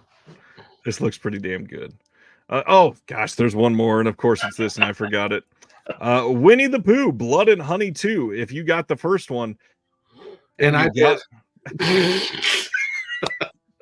So I had to get this one. If you want to complete the collection, you got to do it. And now, honestly, I feel like I should have got the first one because it would be pretty cool to have both. Well, yeah, I'm glad that they're at least following through with the same formatting of the packaging. So yeah, no matter what I thought of the first one, I absolutely had to get this one. Which I've actually heard the second one is better than the first one. So I have as well. I believe John has seen it, and I think he rated it higher. So this one is going to have another big release just like that first one. This will have a ruined childhood 16-page, quote, kids book called The Sticky Story of a Bloody Pooh. Yikes. This one will be a custom designed rigid case, 16 art cards. 16. Wow. Reversible poster, limited numbered case, audio commentary with the cast and crew, bunch of extras, deleted scenes behind the score, behind the scenes, audition tapes, interviews, all of that bonus stuff. Very much goes in line with the first one. No, I believe they've already announced a third one there, Craig. Got to keep that Pooniverse going. I hate that term. I hate that term. All right, moving right along. Hey, I put out an interview with Josh Schaefer from Lunch Meat VHS this week. I am moving everything and bumping my camera. I hope you check it out. It was fun. Josh is a very passionate lover of analog video, and you will feel that watching that interview because, man, he goes all in on VHS. And yeah, check it out. Next is Mark Wahlberg in Arthur the King from 2024. This is coming on May 28th from Lionsgate. You see a lot of new stuff. Did you happen to see this one? I didn't see this one, but I absolutely loved the marketing that they did for this, where it literally said in big letters on the screen, "This dog survives," because that's what everybody's worried about. So right. It's kind of nice to at least know that going into it. But no, I didn't see this one. That's probably all right. Next, another UK release. Fabulous Films is putting out Backbeat from 1994. This is coming out May 6th on Blu-ray. You might recognize some faces in this. We got Stephen Dorff, Ian Hart, Cheryl Lee, Dave Grohl does some music for this. This is supposed to be pretty good. I've never seen this. Did you ever see Backbeat? I haven't, and I've always wanted to see this, and I just never have. And yeah, I think Shout Select put it out in they did. US. But yeah, it sounds really good. Yep, I'm eager to see this one. Yep. Moving to our next one, another UK release, Wicked Little Letters, coming on Blu-ray from Studio Canal on May 13th. This is an Olivia Colman movie, which I feel like she is in like 7 movies a year right now. She's in this with Jessie Buckley. This will have a couple featurettes, but nothing crazy on the release. I had never heard of this title until this got announced. Have you seen or heard of this one? Yeah, I've heard really good things about it. Yeah, it came out a few weeks ago around here theatrically, but it's probably gone already. But oh yeah, but the people who saw it said it was really good. Oh yeah, I got nothing against Olivia Colman. I'm just amazed that she can just happen to be everywhere. Please have her keep showing up. She's amazing in everything she Oh does. yeah, I think every movie would be better with her in it. So, Well, Winnie the Pooh 3, here we go. well, now I want that to happen. Another UK release, Cabrini, coming on May 27th on Blu-ray in the UK. Now this one's interesting because it got some mild praise from a handful of people. This one's got John Lithgow in it, so it's got some star power. Did you see Cabrini? I have not, but am I the only one who thinks of Candyman when I see this title? I do as well, actually, and that made me more interested. But the And big thing, oh, I'm go sorry. ahead. I was going to say I've also there have been news stories about um, people going to see this, but then accidentally ending up in the immaculate screening, and something tells me they're very different films. So. Oh, and if they're not, I really want to see Cabrini. So what's interesting, Instagram cropped this picture in a really odd way, and if you see at the top here, you'll barely see just a little bit of it. At the top of this case, it says, "From the studio that brought you the sound of freedom." It's really weird marketing strategy to lay on something that was already controversial for a lot of people. I feel like you would have been better just leaving that alone. But yeah, I I don't mean, I know. guess yeah, just because it was such a big hit, but yeah, there's a lot of baggage connected to it. Moving to our next announcement, another UK title, Variety. This I believe had a keynote release here in the States. This is coming very soon, like in 4 days, very soon. April 22nd from a label called The Other Parties. They are releasing this. If you want, they have a lavish package with the VHS. I've got everything linked here if you want it. From what I can see, nothing in the features is new, but if you really want to go all in because you love this movie, it's a very limited package. I believe they only had 25, so you might want to look it up. Glad this is coming out for people so that they could have a chance to get this in the UK. More territories with more films is always a good thing. I've never heard of that label. The Other Parties. Me neither. And when you go to their site, I was very curious about this site because when I went to it, the entire site was basically Variety, and it seemed odd to have an entire company just surrounding this film. Uh, so I'm not sure if this is just their like their first title or if they're just going all in on it. Who knows? Yes, Craig. 25 copies of the VHS like special fancy bundle. The regular release will have much bigger run, I'm sure. I think it is their first release, Sibner. All right, next, June 18th, Kino is releasing Blown Away from 94 on 4K and Blu-ray. You got Jeff Bridges, you got Tommy Lee Jones. On this, you've got some archival commentaries, brand new HD master with Dolby Vision from a 4K scan of the OCN. No new features from what I can. Oh, wait, sorry, there's a new one. Mike Leader and Arna Venema do an audio commentary on this that's new.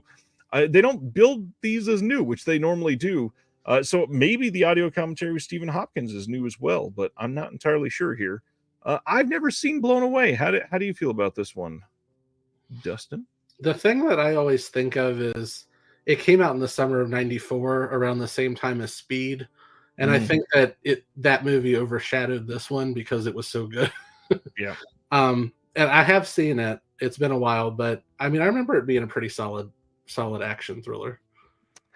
I kind of love Tommy Lee Jones, so even if it's not solid, I'd probably still like it.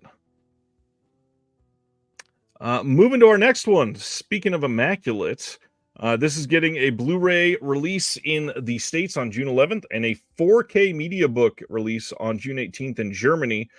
Neon and Decal are handling the blue in the States, and Cape Light is handling the 4K in Germany. The special features, we have in commentary from Michael Mohan, the director, and then on the German release, we've got a 2-disc limited edition collector's release. We don't have any details on extras.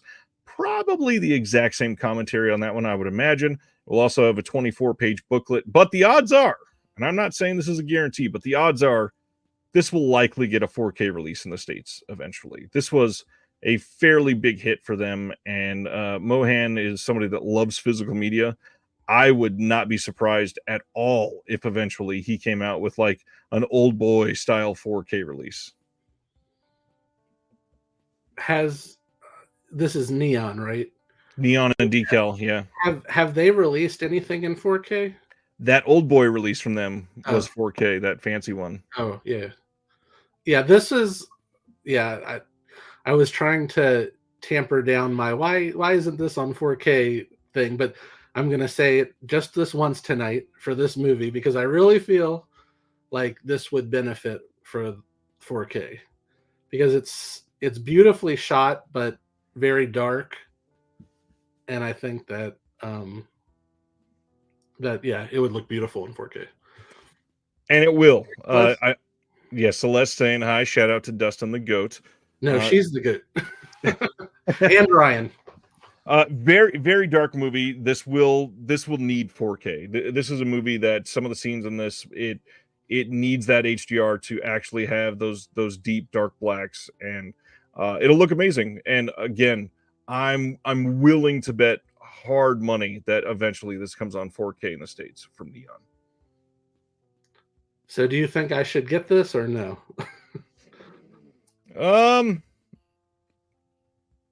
We'll debate after the stream for a minute.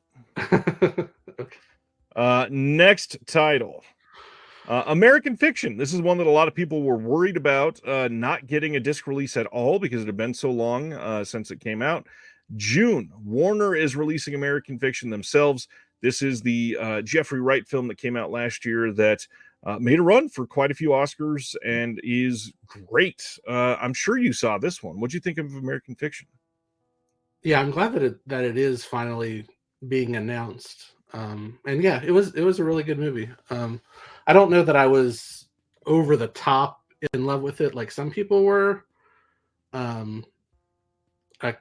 don't know that I would really compare them because the other one's more serious, but I liked Origin a lot more than this one. I loved Origin. That was my second favorite movie of last year. But this does have Jeffrey Wright is excellent in it, and the writing is really sharp and really is very funny. Did you see this? Did you say? I did. Yeah, this movie is great. I kind of wish I went and saw this in a theater. I did watch this one at home. I think that this movie shines literally in every single scene. Jeffrey Wright, how does he not get more love for every single thing he touches? Yeah, and it was so nice to see him, front and center in a movie so often, in supporting roles. So yeah, it was great seeing him. Craig says a tennis friend of mine hates this movie. Literally the only person I've heard anything bad about it from. It's pretty funny. Hey, the Physical Media Advocate, we are putting together our next issue number 9. If you got a question that you want to see put into the magazine, released in either a very answered in a very serious way or in a very humorous way, hey, send me a message, whether that's on Facebook, Instagram, Twitter. You can email me at disconnectedmedia@gmail.com. We'll print it. We've got, I think, 3 or 4 letters for this month already, but we're trying to get a bigger letter to the editor section. So whatever you have, if you're part of the Patreon and you're in the Discord, go ahead and send me a message on there. Anything that you would like to have printed. We've got some good questions. One actually about Deaf Crocodile, kind of. It's related to Deaf Crocodile. I just want to say that since Craig's here. But yeah, if you want something answered, please. I am looking for, and as I say in this little post here, if you want to ask somebody's opinion on something, if you want to write a silly letter to appear in the zine just for fun, if you want to inquire about rights on a specific title, I'll do my best to find an answer from somebody at a label that has more information from acquisitions. You got a specific question about a process, just let me know. We'll try to get it printed, and then you can pick up the next zine and you can see your name in print.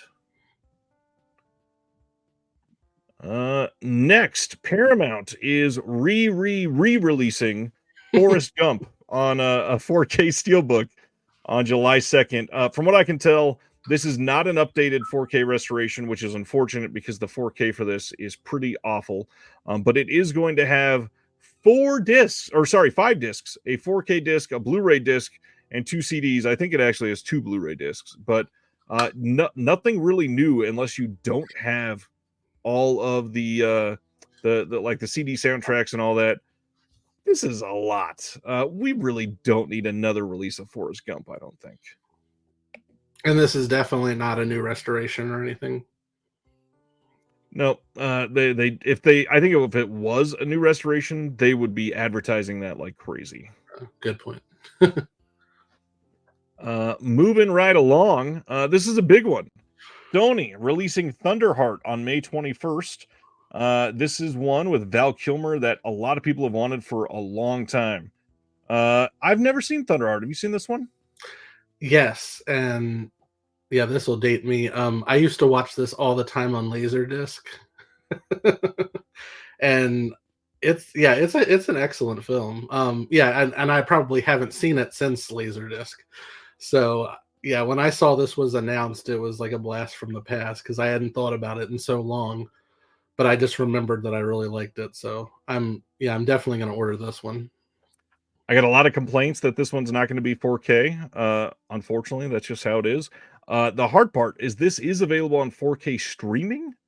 So I imagine they think this is just not going to do well on physical media. So they're announcing it on Blu-ray. The funny thing is, if this suddenly sells like gangbusters, they'll probably go, oh, well then let's put it on 4K.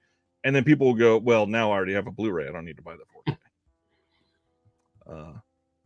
Next up, Saints and Sinners from just last year, coming on Blu-ray on May 28th. Liam Neeson, did you see this one? I didn't, no.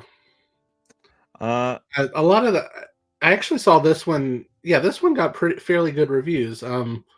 But I don't know. It's at the point where all of the Liam Neeson films are starting to run together for me. Yeah.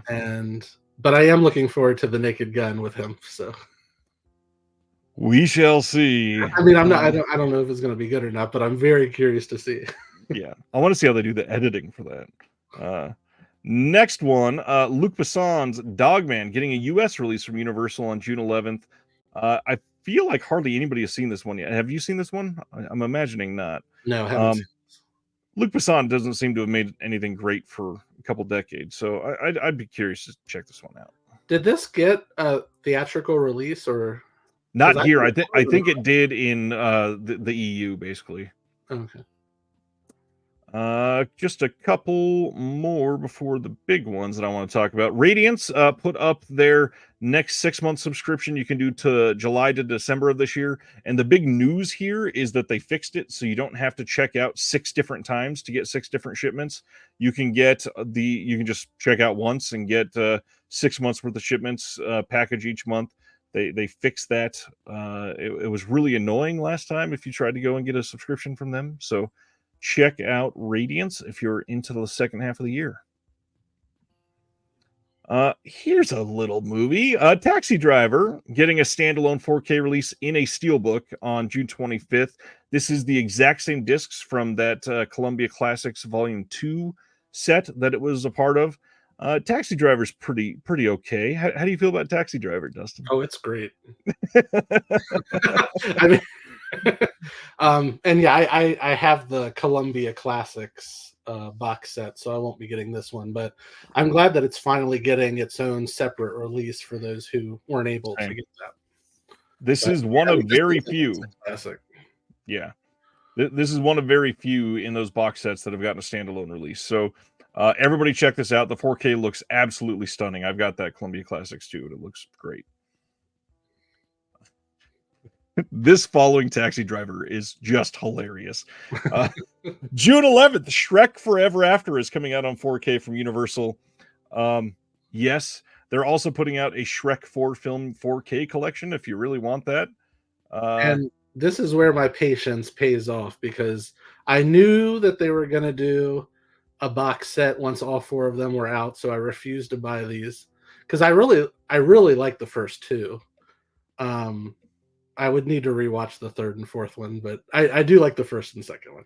This is better than the third one for sure. Everybody calls the third one Shrek the Turd. But yeah, I do want the collection of these, so I will be getting that. I love animation on 4K, so when it's done right, it looks amazing. Just a reminder, you can pick up the newest issue of the Physical Media Advocate from Cinema Classics. If you are buying physical media already, there's no reason not to. Specifically, if you go to Cinema Classics and spend $75, look at that. You can put in the comments, Physical Media Advocate, and he'll send you one for free. That's an incredible deal. And the big thing for him, he's got multiple deals. If you buy 6 releases, you get the 7th one for free. You get free shipping over $60. And if you buy stuff with 5 different release dates, he sends you all of them as they come in, so you don't have to worry about all of them waiting until the last one arrives. Cinema Classics is a pretty great place. Check it out. And pretty soon we'll have some more announcements about some other retail locations selling the Physical Media Advocate. The other big thing, we're going to come back to this at the end of the other announcements, but I want to cover this, and then we got the stuff I'm super excited about. May 21st, Sony is releasing the Vertical Ray of the Sun as part of their Sony Pictures Classics line. This is coming on Blu-ray. I've never seen this one. This is a Vietnamese drama. This is supposed to be great. Sony Pictures Classics kind of always knocks it out of the park. Have you seen this one? I haven't, but yeah, I'm in just from the Sony Pictures Classics, the cover. I'm actually surprised I haven't heard of this one prior to this announcement, because it seems like something I would have heard of. But yeah, I agree. Before we go to our next announcement, I figured for the next little batch, it might be useful to have some help. So to have somebody here to introduce the TerrorVision titles, let's bring in Mr. Brad Henderson. I got my Harry Potters on, so just for you. Nice. Dustin, Brad, Dustin Putman. Hey, Brad. Nice Hello, to meet Dustin. you. Nice to meet you. I know you're a big fan, so thank you for always taking pictures of, because you do the, like, on the stairs or something? On the stairs, yes. Yeah. Did you? Well, I don't know if you were on earlier, but did you see I received a River in the mail today? Oh no! I joined in when I think you were talking about Luc Besson. So yeah, no, it looks. It's a beautiful. I don't have a copy yet, so I'm glad it looks good. Oh, I got one before you. That's awesome. Yeah. No, I'm always usually last, so But anyways, yeah, no, it didn't get a theatrical release here because he was going through all his allegations during the time. I was going to see it in Texas, but I got COVID at Fantastic Fest when it premiered there. So I didn't get to go, but yeah. Oh, well, welcome, sir. Last night, big release night for TerrorVision. We had a big live stream that went just about 2 hours last night, covered 4 new releases on home video, covered a vinyl LP release. First thing, we're going to get into some of the titles in just a moment. How's the reaction been in your mind? Reaction's been good, it's always one of those things where you have different expectations for everything. And then, especially when you have 4 titles in an LP, we're very happy with the response. But yeah, I mean, everything's been going okay. But it's only been 24 hours. Right. So, imagine things will pick up over the weekend. And my biggest thing is I hope people will give a shot on the contemporary stuff, because I know people will dig the stuff we just announced, but it's the contemporary stuff that's what I'm most anxious about. So. Well, let's go through all of those. We're going to cover the contemporary sale and the announcements. So first thing, we announced an old Kung Fu Master. This is from 1981. This is one that is really important, primarily to simply preserve this film. Why don't you tell us the story behind that one and why it looks the way it does? Yeah, so I love kind of those chop socky. I mean, I love all action films and stuff from Hong Kong, Taiwan, all those things. But just like how I am with horror and exploitation and even the stuff that I did at Vinegar Syndrome. I kind of like the nitty and gritty, forgotten about, lost stuff. And there's a slew of these types of films that just never got a decent treatment at all, and mainly was just kind of even bootlegged on tapes. I know Wu-Tang Collection had a lot of these at one Yeah. time. I think a lot of them were bootlegs, but again, no one really claims the rights on some of this stuff.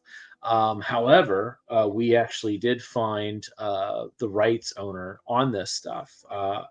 It basically this. I mean, I could say their name. It's Paul Maslach and Neva Friedman. They had this company called L&T back in the 80s, and they were purchasing these films for U.S. rights and screening them in dingy theaters and stuff on these like long runs of like on 42nd Street and stuff like that would play these types of films. And yeah, they bought a ton of this stuff for the U.S. and it just kind of sat with them because they never really thought about home video, even with tape. It was mainly to make money theatrically because that's where the big money was.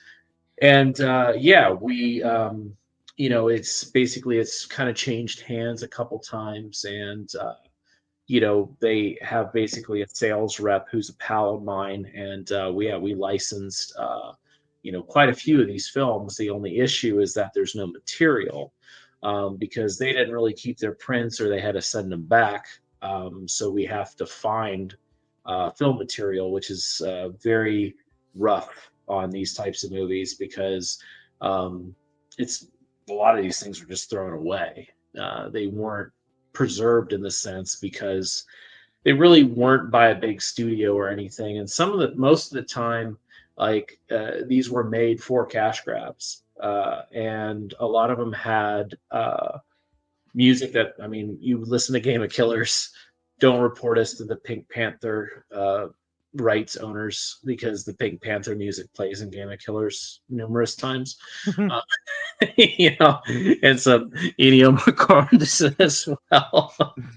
But yeah, so it's just like that's just kind of how they made these films. So Old Master, very much like Game of Killers, we were able to track down a print for it, and it was bad. It was in terrible shape.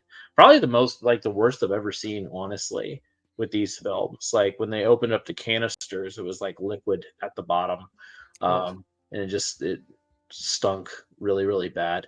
And when you smell something, like when you open a canister and you get a whiff of that vinegar smell and it hits you and almost like knocks you back, you know that your film is in pretty bad shape. But we have a pretty good team of people that do this stuff. So we cleaned it up, ran it through. It was basically bright pink magenta.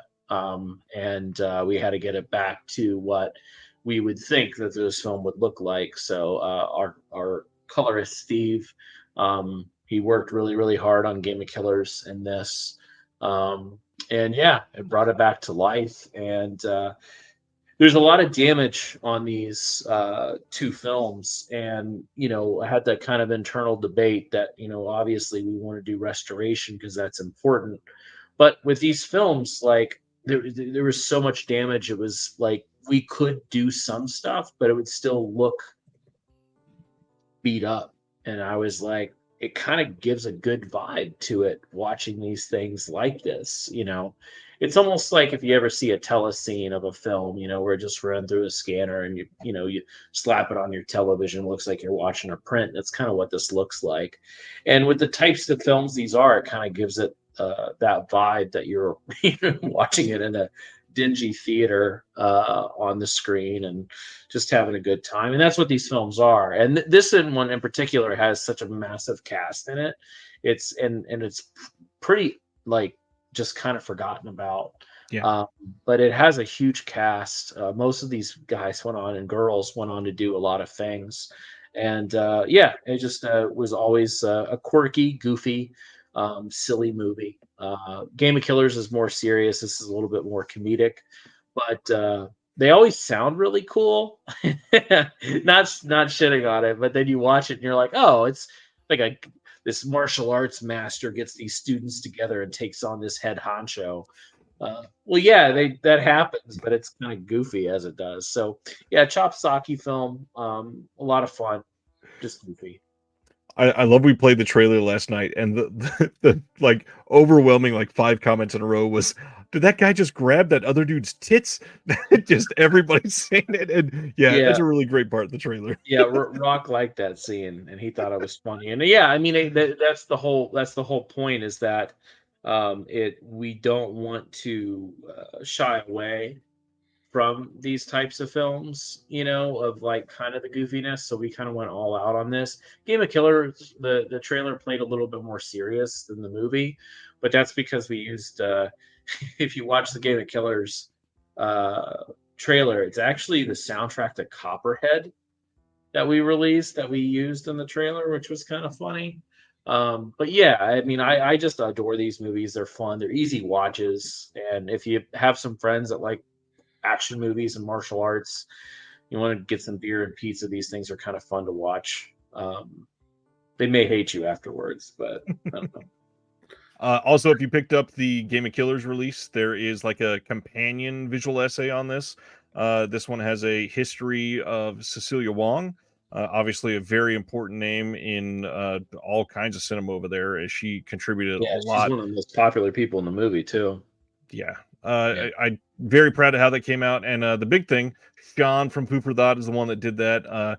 Great UK accent. Go and listen to a sultry white man just teach you about Cecilia Wong for the next 15 minutes. It's a great piece. But the next one, I think Dustin was Satanic. going to ask a question real quick. Oh, go ahead, Dustin. Oh, it wasn't a question. I was just going to comment that, yeah, I was there for the live stream announcement last night, and I don't know who put together the trailer for this movie, but I can't imagine anybody watching it not wanting to order it instantly. Yeah, it would have been John Daly, Rock Chudson. He's doing our trailers now, and he's pretty good at it. Yeah, it's so well done. John was just on the show a couple weeks ago, and if you, I mean, he is a character. I love working with John. He's a good guy. Satanic. This one seemed to make a lot of people happy. We've got this coming from 1968. You can get a bundle with this freaking amazing shirt also. This one is coming with the Italian audio. There seem to be some questions for people not seeing that in the announcement. It says you can get it with the original Italian audio, and there's an English dub on here. On top of that, we got a commentary with Eugenio Ercolani, Troy Howarth, Nathaniel Thompson, interview with Piero Vivarelli, interview with Patrizia Rasso, a visual essay by Eugenio Ercolani, and then another visual essay by Alexandra Heller-Nicholas, plus the complete original soundtrack. Tell us about Satanic, Brad, and why you love this one.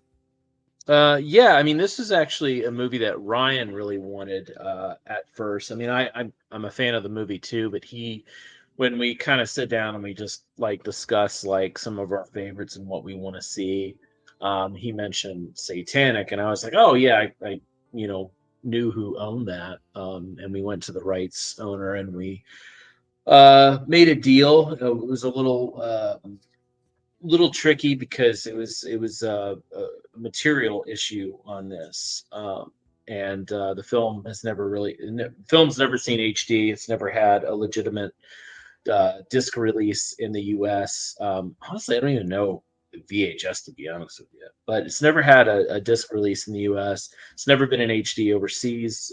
The only time it ever had a legitimate DVD release was in Italy, and it didn't have any English friendly subtitles or whatever. And so we found a partial negative for this one and partial prints, and we put it together, and we also had additional 2 other prints that were in very good condition, and that's how this movie was color timed. And we did the color grading on it because it was they weren't faded. One was not faded hardly at all, which was actually kind of remarkable, being it's incredibly old. And we went through and we did this whole new color grade on the film, because if you see the film on these DVDs and bootlegs, the color is completely off. I always joke. I think I put in here that her hair's purple in those movies, and it's not purple at all. It's like gray. It does have a little bit of color, but the colors in the film are like a little. They're kind of just like kind of tuned down a little bit, and it kind of gives this kind of unique vibe to the film, especially with kind of the architecture, the clothing, and everything. It's just a really beautiful movie. And yeah, it's if anybody's familiar with, like, these 50s 60s Euro spy, like these comics that What Satanic's based on. I mean, there's kind of a few other films like this that came in around the time. uh, I think like the cat with the golden claws or something like that, or the golden cat with the golden claws with the cat girl, I think is what it's called. And then Criminal and stuff like that. So a whole kind of slew of these films, and this one is really good because it mixes a lot of horror with it, because she's disfigured. It kind of has this like Jekyll and Hyde type thing, that she takes this, like, drinks this serum and then turns into this beautiful woman, and then she's, if she's hideous on the if she doesn't, and that's when she starts killing and has this rage attack thing. But yeah, Euro spy, Euro cult film, and it also has a lot of extras on it, which I was super happy about, and it's got a great soundtrack. And I think I said this last night in the live stream, there's actually an extra on this disc that's not listed, and you won't see it listed anywhere. You just have to put the disc in. But don't get crazy. It's nothing crazy. It's just something, a little Easter egg that's on there. That's all, kind of fun. But yeah, it's really stacked for what it was, and also, like, having that original language. We got new subtitles that were done for it, and then also we have that English dub for when it was here in the U.S. I don't know where this dub came from, though. That's the funny thing. Like, there's no evidence of it, so I don't know if it's fan made, if it was professionally done, if it was done for television, because this did play on television, like in the like 80, not probably 80s, probably the early 90s. It played on television, and I don't know where this dub came from. Maybe from the studio that put it out. I have no idea, but we have it, and it's on there. So yeah, it's again, I would listen to the Italian audio because it's better. But I know there's a whole debate on dubbing and stuff, and we got a little negative feedback when we did Escape from Hellhole, because we didn't put the English dub on that disc. But the reason why is because our version is longer. So we had that debate, like, do people just watch the movie like in silence? Like, do we just cut it off and like they have that, or do Right. we put like do we put the dialogue and then have subtitles for a few minutes, and then? But I was like thinking, like, immediately people are going to watch this and then turn it off and email us immediately, and we're going to have this huge problem with people not understanding, even though, because I know people don't read. So we have the longer track in the movie. I mean, people don't read. It's just a fact. It's just no offense. It's just people do not read. Right. And I just was like, the bonus is that the film is displayed in its original aspect ratio that was never seen before, and it also is a longer movie. It had like an extra 2 minutes that's never been seen, so that's like the compromise. So we left it off. But anyways, Satanic gets the English dub, and it's, if you want to watch that, but I prefer the Italian audio. Do the actors speak in Italian, or? Yeah, in this movie, it was a straight up Italian production. So Okay, I wasn't sure if it was like a lot of giallo where they were speaking English, but then it was dubbed. no, I don't think anybody speaks English in the movie. Yeah, I don't know. It's because it's also it's a Spanish Italian production, But I don't think anybody speaks Spanish in the movie. It's just that the film, like some of the producers and what they were doing around that time, because these films were very, very popular, especially in the like 1968 to 1972. These were huge moneymakers in Italy. Any other thoughts on Satanic Dustin? Excited about this one? Oh, I can't wait for this one. Yeah, this is something that, I mean, this is why I love Terror Vision, because before last night I had never heard of this movie, but after seeing the trailer for this one also, I couldn't wait to get a hold of a copy of it. So yeah, it's one of those movies it is kind of unseen and not known. This one was a little fun because we didn't tease this at all, so no one knew that this one was coming. We didn't share any like restoration pictures or teases, nothing. Which it's actually that's probably what we start doing because it's a lot more fun that way. And we've also had like announced and teased a bunch of other stuff, but this one was a lot of fun to unveil. Well, speaking of that, one of the worst kept secrets. And this one was announced, but man, Mr. Wynorski himself wanted to spoil everything. Papatopoulos.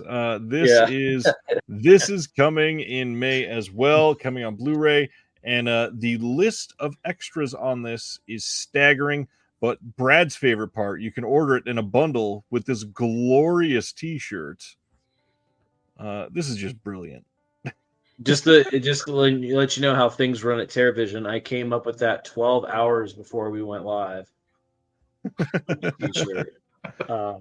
Because we had like a nail gun shirt and we had a satanic shirt. We weren't going to make an old master shirt because that'd be weird. Yeah, it was Papatopoulos. It was like, man, what can we do? Because a promotion that they did back in the day, they did socks for it. They had Papatopoulos socks during like its initial like DVD release. So it's like that's unique, but I don't want to do that. And so like I just remember like listening to so many Jim Wynorski like commentaries and interviews, especially in Papatopoulos. He'll just flat out says, "I hate it." If he doesn't like something, he'll just say, "I hate it." And it was funny because we asked for his permission for that shirt like yesterday. And I said, and Ryan was like, "Can you call Wynorski and ask him if like this is cool?" And he was like, "Do you think he'll like it?" And I was like, "No, he'll say, I hate it." And he'll say it's okay. Like that's just how Wynorski is. Like, so yeah, it's a common thing that he says in this. You'll hear it like maybe you have a drinking game. Drink every time you hear Wynorski says "I hate it" in Papatopoulos, and you'll be drunk. Yeah, we announced this. I know Jim has been talking about this. We just kind of like ignored it, but he was talking about it on his Facebook account for like probably a month or two, talking about how Witches of Breastwick was coming out. But yeah, we announced Papatopoulos a way back. And we had a lot of things kind of like set that we were going to do, but when I asked Clay, the director, I was like, "Hey, can you send me this, this, and this?" And he did. He says, "Oh, I have this other drive, and I don't really know what's on it." And he said, "I think it's Papatopoulos stuff." So I said, "Yeah, just send it. We'll go through everything and organize it and make sure." And it had this fucking work print on it, and I'm like, "Oh my god, like that is insane." So we talked to him about it because Clay's very, very respectful of everybody that was involved in this movie because he had to gain a lot of their trust, especially Wynorski, but also the women because they are just naked.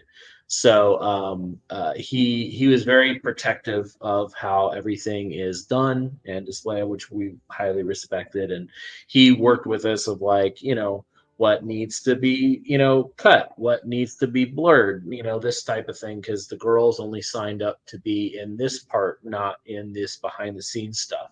So you will see, like, I think in the work print you will see some like black bars over things, and that is due to their request. If you want to see boobies, watch Witches of Breastwick. There's tons of them. So much nudity in that movie. But anyways, yeah, so we did the 3-hour work print, And then we were talking behind the scenes, and I jokingly said, what if we put Witches of Breastwick on here? And it was in kind of this rights limbo, and it was really aggravating, which actually delayed the release for it. But we were like, hey, this is a Breastwick, and it was tied. Jim is technically owns the copyright, but it was licensed out already. So we had to go to that rights owner, and we're like, you can keep your DVD in print, you can do all this stuff, but it needs to be like, we really want this. Thank you, Craig. I imagine that's Craig. Uh, but we really want this version. So we were able to take that. We did a new digital restoration on Witches of Breastwick to create it in HD, which was really funny to do because it's not a good movie, and we would never release Witches of Breastwick by itself. But we put so much time and energy into this part because I just felt it really kind of took this release and gave it, like, really pushed it over the edge. Because I mean, I don't want to sound like an asshole, but if we don't like win something for Papadopoulos, this fucking release, I don't know what to do. I guess literally like 6 months and probably even longer doing all this stuff, and it's some new interviews, archival stuff. We, dug up quite a bit of archival stuff that never really made it, and we also kind of redid a lot of these extras. And some of the footage was rough because when Clay shot this, he needed to be out of the way.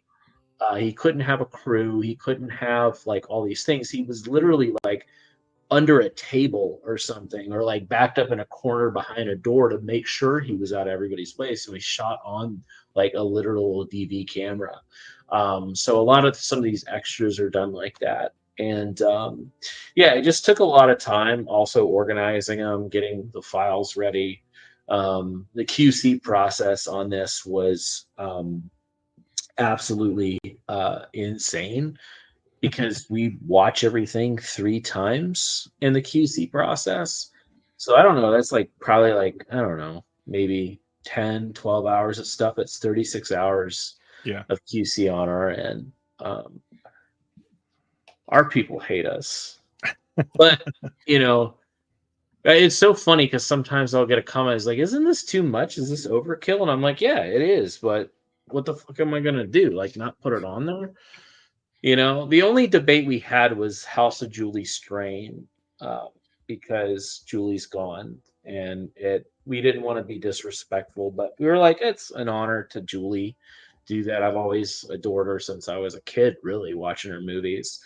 But it's just it's a great package, and everybody in this movie is wonderful. We did talk to other people. We did talk to Stormy Daniels, which she declined because she's obviously in this whole thing right now.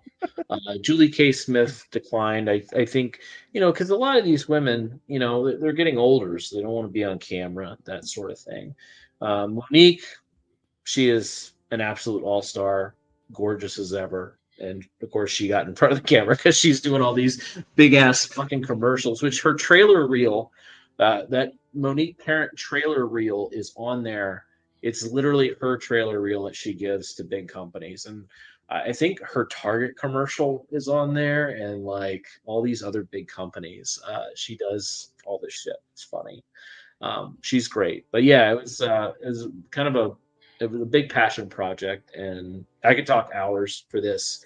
I think the biggest thing with Papadopoulos is, even though it's a documentary, it doesn't feel like that. It feels like a comedy. It feels like a written comedy in vein of like American movie meets Curb Your Enthusiasm, of a filmmaker who is literally trying to cut days and cut time just to do it, to get done quicker.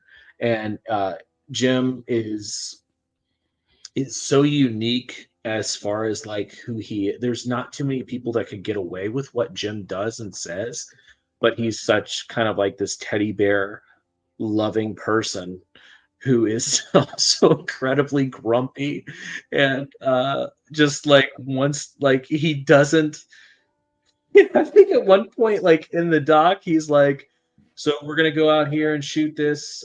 We got 2 lights, and we're gonna shoot the rest of this bullshit." And he just like talks about how the movie's bullshit the entire time. But yeah, it was a I love this movie, and it was a big inspiration when I saw it back in the day, because that's the other thing. It inspires you as a filmmaker, probably of what not to do. But yeah, I love it.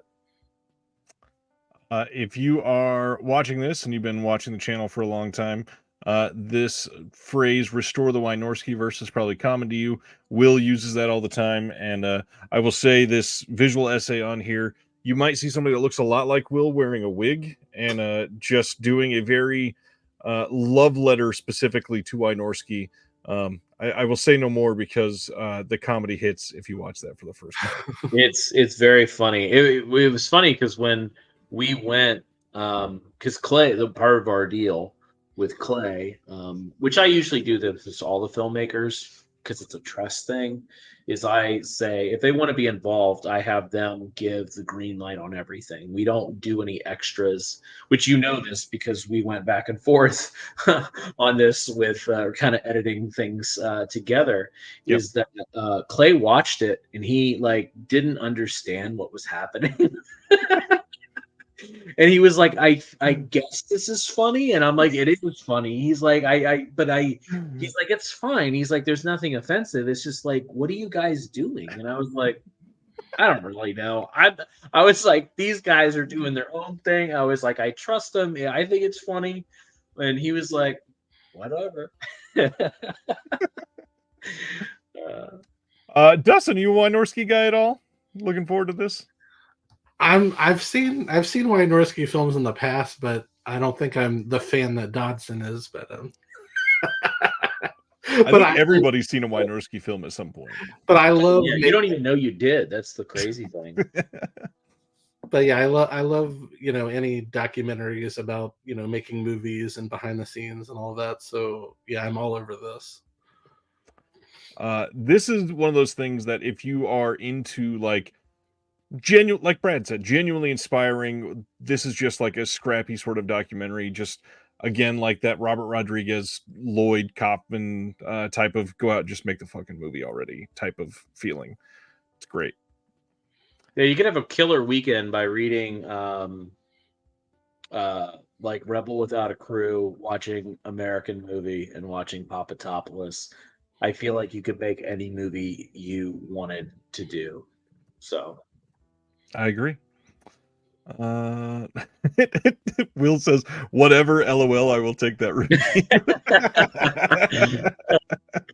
it's funny, because the thing about Clay is he's so successful in what he does, and I just wish he like made more documentaries. But he's such a funny dude, and he was really just fun to work with and trusted us 100% because the movie, we licensed it from him, right?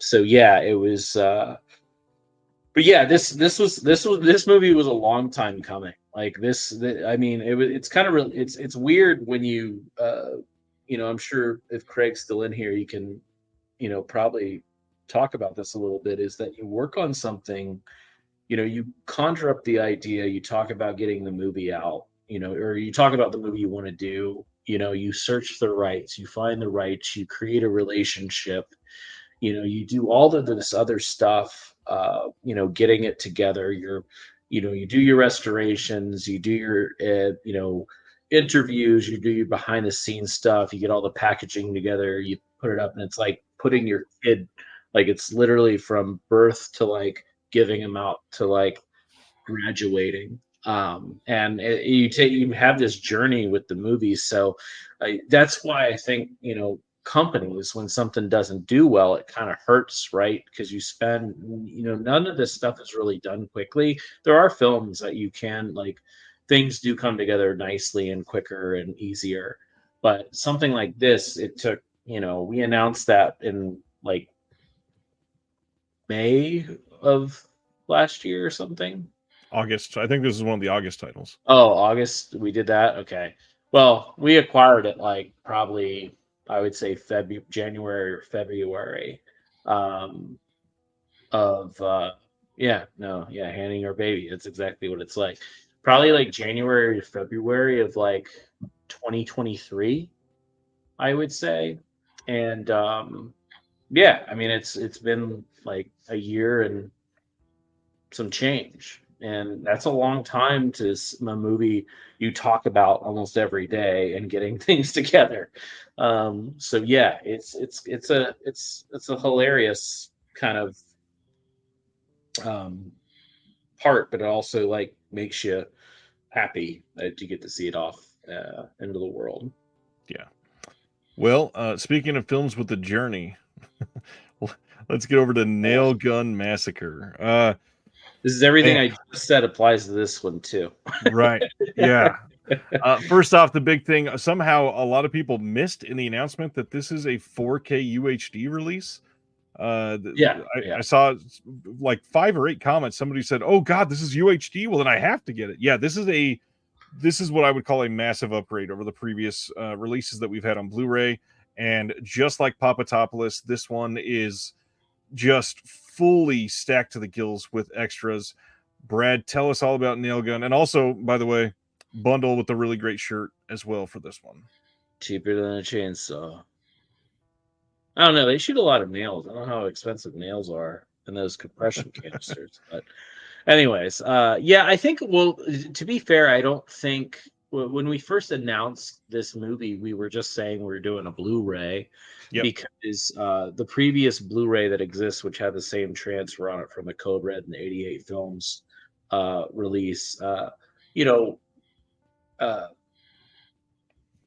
Bill had his thing that he did, and I mean, even though Bill was a asshole at times, I mean, I knew Bill personally.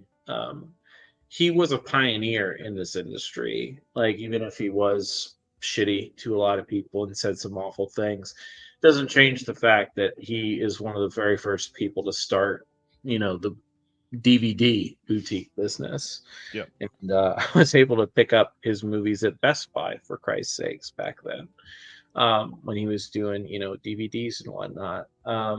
So yeah, but Bill had a thing of doing things where he did things a little bit cheaper. Or he wasn't too keen on technology or wanted to spend the time on certain things. So I always felt the restoration on this could have been better.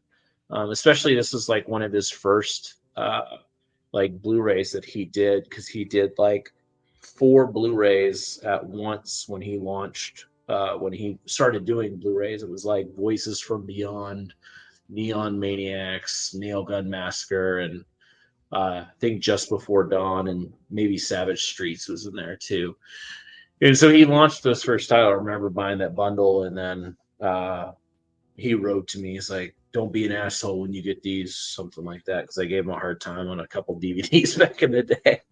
But anyways, yeah, I just felt like it'd be improved on. So that's what we were doing. We were doing a Blu-ray. And once we kind of started doing things, we found a couple more elements for it. And when we had everything at the lab, we were looking at everything, and we were like, well, UHD might be possible on this. Let's just test it out. So we did a test on the first reel, kind of to like see how it would look. And we looked at it, and it was like, okay, like this is actually doable.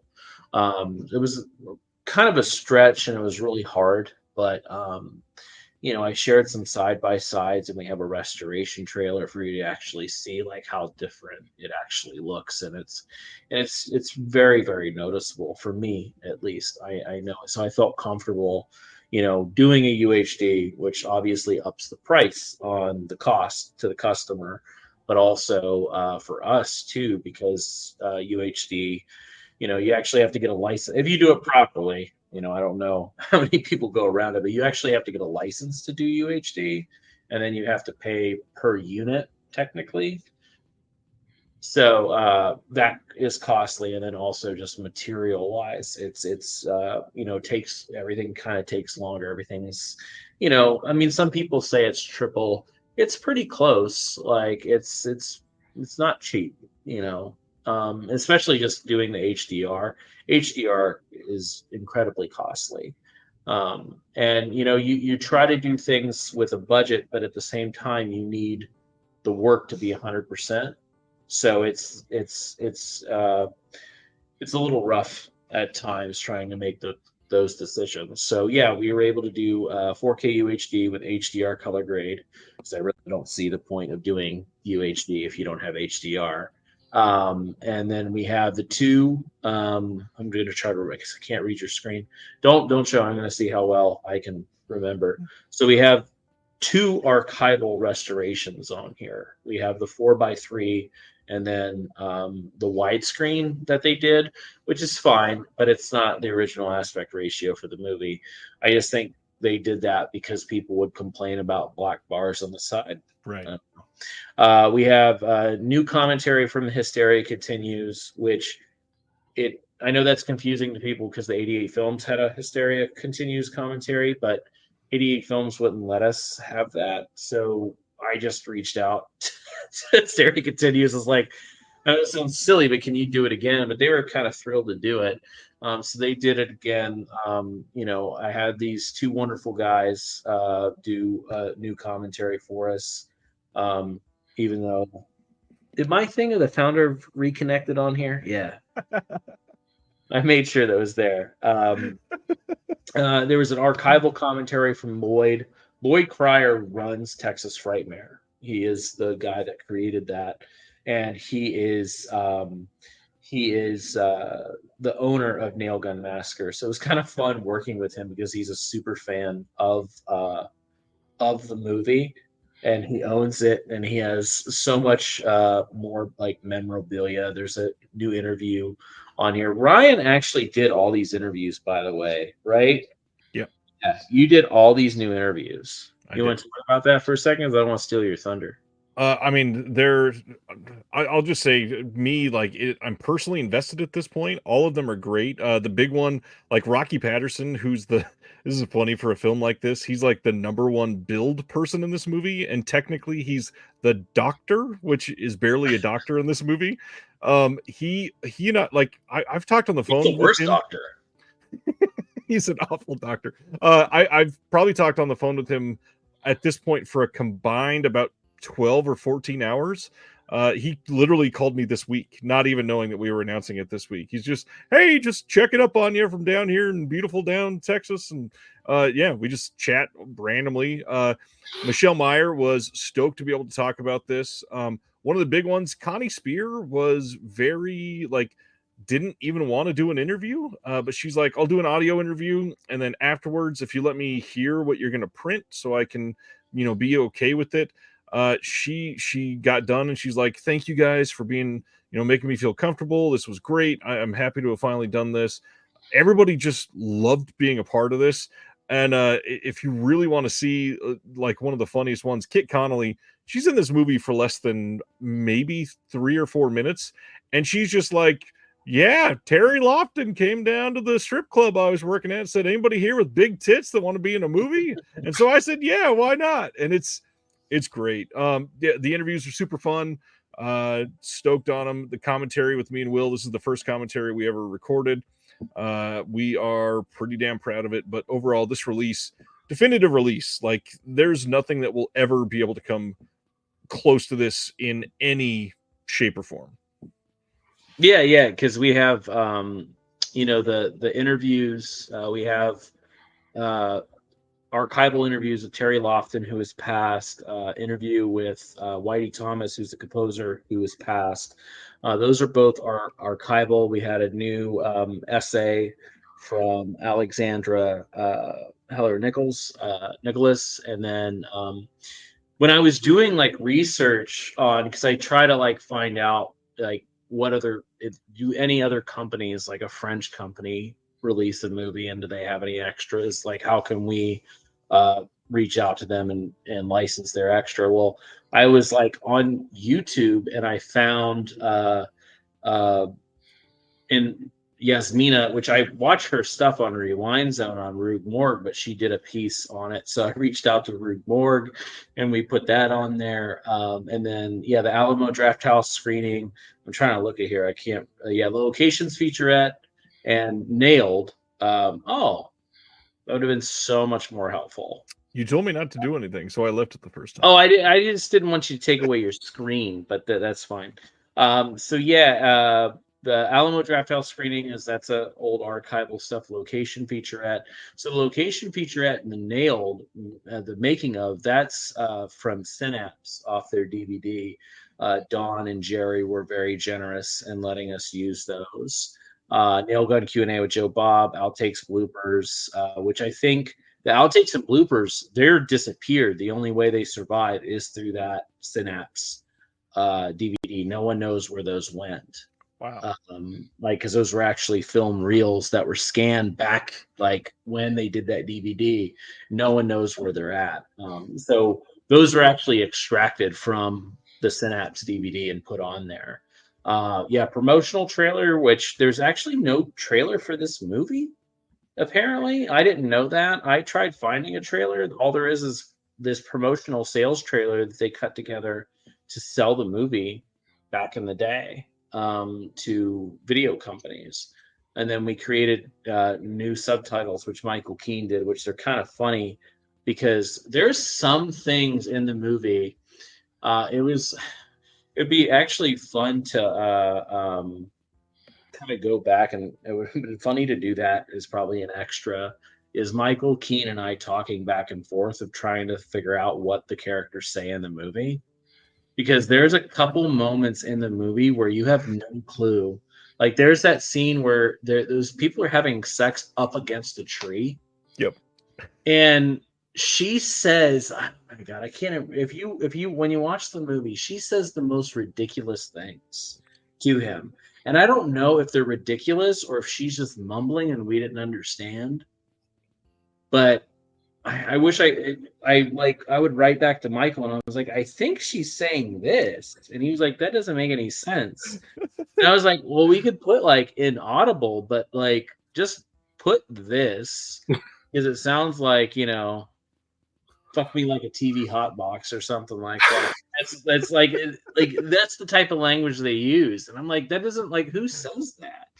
I don't think that's what it was, but it was funny. And there was like maybe 5 or 6 scenes and we were just like going back and forth. He was sending them over and he's like, do you think they're saying this? And I'm like, I don't know. We'll try it. But yeah, a lot of fun. Yeah, I saw the guy who wasn't. Yeah, I'll tell you what. I've never encountered something. I thought forums were weird. Reddit 4K UHD forums. Holy shit! People are nuts. You talk about Blu-ray bros. These 4K bros are insane. I got yelled at for releasing Nail Gun Massacre. Was said to me, you waste your time with this trash, and we don't have The Last Samurai on 4K UHD. That was the movie they choose. And I was like, okay.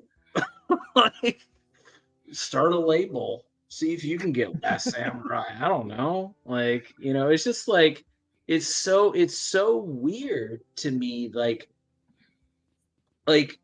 honestly, it's funny because like Twitter is probably the most positive place for stuff at this point, and it's odd that I'm saying that. Facebook is weird. The forum is fine. Discord's really cool. But yeah, I saw so much negativity.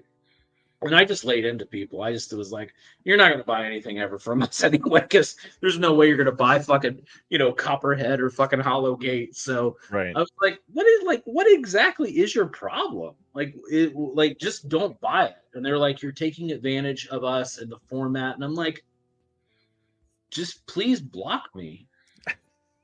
Like, I don't need your money, dude. Just go, leave me alone. And I was like, they're getting downvoted, but they're still like going at it like I'm the bad guy. And I was like, I don't know, man. I just want to release these fucking movies that are cool. Like, I understand Panic Room isn't an UHD, but I want it too. But like, okay, yeah, I see. Poor Craig getting yelled at. I I love that. I had to look it up when you said that to see what all the comments said. One of the top voted comments says these screenshots make it look like some guy just grabbed a camera and filmed this guy murdering people. And then you responded, that's usually how movies are made, by someone grabbing a camera and filming people doing stuff. I mean, I'm just a jackass, but it's like it's just man. like, yeah, I don't know. And here's the thing: is I don't think they understand like how they just don't understand how things work. Is Right. that I don't think a lot of people they use like they hear these terms like color grading and rest. I mean, they don't know what any of this stuff means, and then they try to use it to attack. They're like, oh, you have low hanging fruit, do something cheap to make a lot of money. I was like, if you think fucking Nail Gun was cheap, it's literally our most expensive release we've ever done. And if you look on it, there's 8,000 of those made, right? We did 8,000 nail guns. And the minimum that a movie costs to manufacture like that is like $12. So do the fucking math right there and you'll understand how much nail gun actually cost us. And that's just to fucking manufacture it. That doesn't count the restoration, the extras and authoring and all this, the fucking color grading and HDR. No, it is insane amount of money that we spent on this. But it's not the point. I'm not asking for charity. It's yeah, no, I know, right? It's so funny. Like the biggest experts are people that have no idea what they're actually talking about. Nail Gun Samurai sounds like a really badass movie, by the way. But yeah, it's just like the thing is like this is a full passion project. Yeah. When we make money on this is probably going to be a while. Like we've already spent all the money. Like we were just trying to recoup at this point. But anyways, yeah, Nail Gun's a fucking great time, man. It was a lot of fun to do, and we love doing it. And it's yeah, I mean, we wouldn't do anything different. And also, that slipcover's embossed, by the way. It looks really like cool and slick. Cool and slick. It did not look great in the stream last night. No, it looks way so glossy, dude. I don't know. I mean, I understand. I always laugh because I watch those like people cover like Blu-rays for companies and stuff on YouTube or our stuff, and they like try to hold their hand so it doesn't glare, and it's like always looks like shit. Like, don't even try it. So yeah, it's anyways, yeah, don't go to the Reddit 4K. The other things like the Bluetooth Blu-ray place, that's fine. All that stuff's cool, but 4K UHD, like, and then you get accused for making one post, and then accused for slinging your shit. I'm like, I'm just trying to let you know it's there. Like, because most people appreciate you telling them that the movie's available, and also like it's low stock. I've always had like, and anytime I post a low stock post, 99% of the people are like, oh wow, thank you for telling me, I'm gonna go pick it up now. But when you do it on Reddit, man, they're like, oh, you're just pathetic, you're just trying to sell it. And I'm like, I'm just letting the people know, man. I'm just trying to let you know that it's low. Just delete the post or block me if you don't want to see it. Apologies. Dustin, any thoughts on Nail Gun? Oh, I would much prefer this on 4K than The Last Samurai, so there's that. It is a weird movie to choose. Like, there's so many, like, and it's funny they don't think that we like those movies. That's always like the accusation. And it's like, no, I love all the same stuff that you do. It's just that I love this stuff a little more. And this stuff is no studio is going to do this. The studio is going to release their own, Last Samurai, Panic Room, which I don't know when Panic Room's getting released, which is kind of ridiculous. But you know, we're not going to be able to march down and be like, hey, can we get Panic Room? Ain't going to happen, you know. Well, let's highlight the fact that we also have multiple bundles. You can get bundles with all 4 films. You can get bundles with all 4 films and the new LP. You can get the Satanic bundle, the Nail Gun bundle, the Papatopoulos bundle. There's bundles galore. On top of that, like Brad mentioned, there's a contemporary sale. 10 titles, all on sale. If you get them without slipcovers, it's only $140. You get them with slipcovers, it's $190. Every title is discounted by itself as well if you just want to get 1 or 2, but the bundle price is ridiculously good for these. It is too cheap, to be frank. And you get a UHD. There's a UHD in there. Yeah, When the Screaming Starts is 4K. These are all newer films, and a lot of newer films don't get a lot of love from people from some of these boutiques. So I know you shared some love for 1 or 2 of these last night. Any others that you want to highlight? Maybe some different ones today? Yeah, I mean, I love everything, and yeah, I want to do more contemporary stuff, but again, people don't gravitate towards it because it's not old enough. It seems Ryan and I talk internally of that. If it's not 20 years old, people seem not to care as much. And I'm not saying that as a jab. That's just the truth. But yeah, I mean, we put a lot of work into these. Like When the Screaming Starts was a tremendous amount of work because we went back. Like that movie, we went back to the original master because it was already mastered in 2K.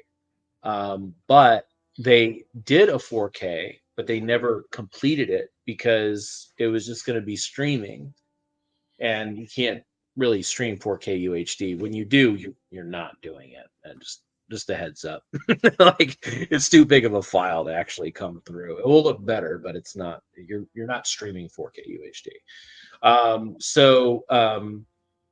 Yeah, we went back to with the director in their post house because they still had the files, and they were like, "Oh yeah, we can totally do that. Like let's go back and we'll finish that out. We'll do the color grading and everything." And it was a lengthy process, but it was fun for the director Connor because he got to actually revisit the movie real quick, after they just kind of finished it. But I guess that might have been annoying to him, but it was fun for us. I think he had a good time. But yeah, I mean, that had a whole new shebang, and that was incredibly costly on a movie that we knew that wasn't going to do very well. But if the opportunity to do UHD was there, we were going to take it. The other stuff, obviously, we couldn't do UHD on because they were already mastered in 2K or whatever. But yeah, Welcome to Hell, I talked about last night. That's probably my favorite of the batch. I've always loved Chocolate Strawberry Vanilla. That was a movie I used to work at Wild Eye releasing back in the day. And that was a movie that I really liked on that label. And I always felt, again, it kind of got shafted. It felt different. It was marketed in a weird way. And it is kind of like this Taxi Driver-esque movie.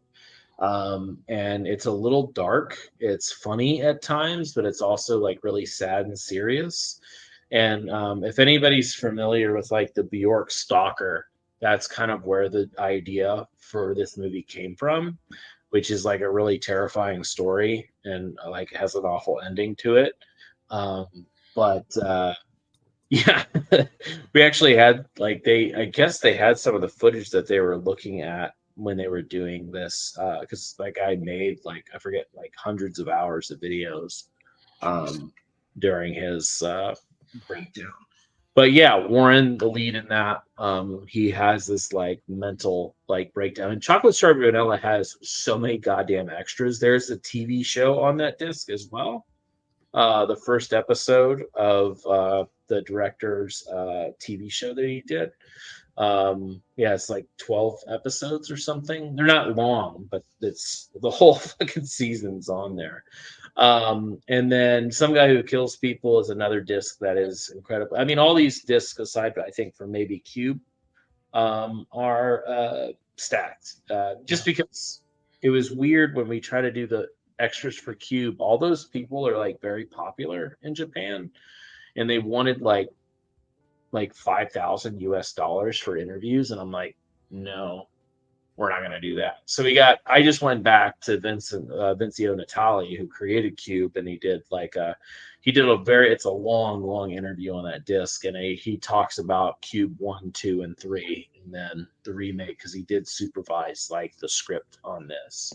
But yeah, I mean, All Jacked Up and Full of Worms is probably the one I would gravitate towards a lot, because it's a mixture of experimental film with like drama. It kind of feels like early 2000s stuff, and it's just a really bizarre druggy trip movie, and it's pretty like, if you're offended easily, I wouldn't watch it, because there's some weird stuff that happens in the movie, all fake, but but there is a lot of weird shit in that movie, and it hits too. It's like 70 minutes, and it just kind of, it goes all in. And Get My Gun, that was a long ad. I actually tried getting Get My Gun for Wild Eye Releasing when I was doing acquisitions for them, but they already had kind of a plan in place for their own like DVD.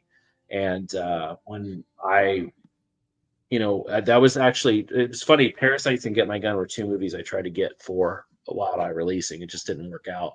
And those are like the two of the first movies I signed when I joined TerraVision and created it with Ryan. Well, I didn't create TerraVision with Ryan. It was already existed, but we created the video side. But yeah, Parasites and Get My Gun were the first two that we picked up. But yeah, they're all wonderful films. It's just newer films are harder to sell, and this sale is just to spotlight them and hope that people give things a chance. We want to do more contemporary stuff, but not trying to whine here, but when it doesn't sell, it's kind of hard to continue to do. In this day and age, so many films are not getting physical media releases. They're just staying on stream. So, which inherently means in just a couple of years they're gone for good, basically. Yeah, like after the license is up with these streaming companies, they're just gonna disappear.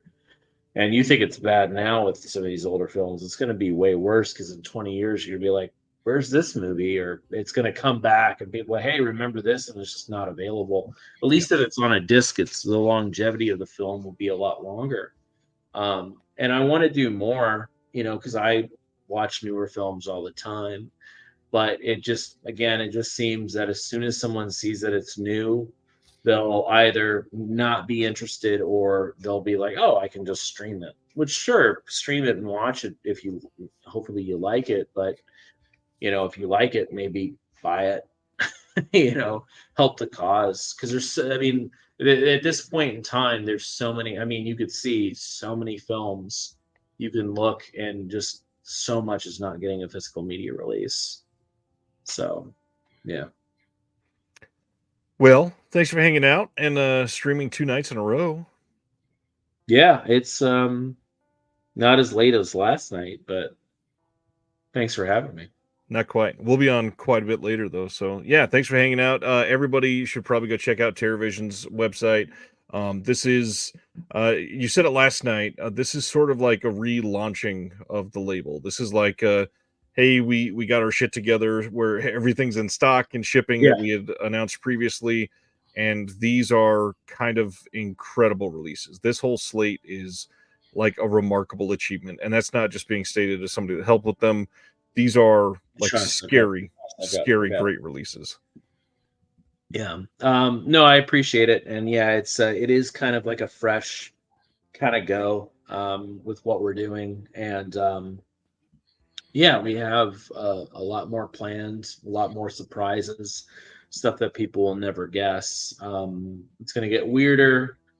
We got some popular films, some studio films coming. And people are going to be like, how the fuck did you get that? And it's like, yeah. If you want to answer one question, we had Dallas ask earlier, without revealing any titles, is TerraVision working on any other 4Ks for other slashers? Yeah, we already announced Happy Hell Night. We're in the middle of doing the HDR color grade on that. We delayed it because we were trying to, as I said last night, it's Happy Hell Night has a spooky situation where the movie was made. They screened it for producers, and they were like, "We don't like this," so they hired another director to come in, and they reshot the movie. And they kept some original footage, and then redid a bunch of other stuff. And that is what we know as Happy Hell Night. And I'm like trying to find this version, whether it's a video transfer or what, and we haven't been able to. So we may just have to. I mean, I've been looking for like a year and a half, 2 years. We thought it might be in the Czech Republic where the movie is made, but the lab doesn't have anything there. But we'll keep checking a couple other places. But yeah, we have that, and then we have yeah. I mean, we've already announced Rocktober Blood, and we're working on that, which that won't be a 4K because it's a video transfer. We're in talks to do a few others that we're trying to license that are 80s slashers to give a UHD upgrade, or it's on UHD for the first time. We have a Lost film coming out that's going to be UHD, which is kind of funny. So it's never had a physical media release ever, and it's going to jump to UHD. Jesus. It's a slasher film. It was made, I think it was made in 1989 and not released until like 92. And it was like a self-release they did. So it's never really seen the light of day. No, not many people know. A lot of people don't know about it. But it went for a big jump to UHD, and that's pretty funny because that's also a really stupid gamble for TerraVision. But just wait till the Reddit thread on that one. Huh? Wait till the Reddit thread on that one. Oh God, yeah, they're gonna be like, "What the fuck? I've never even heard of this movie." Yeah.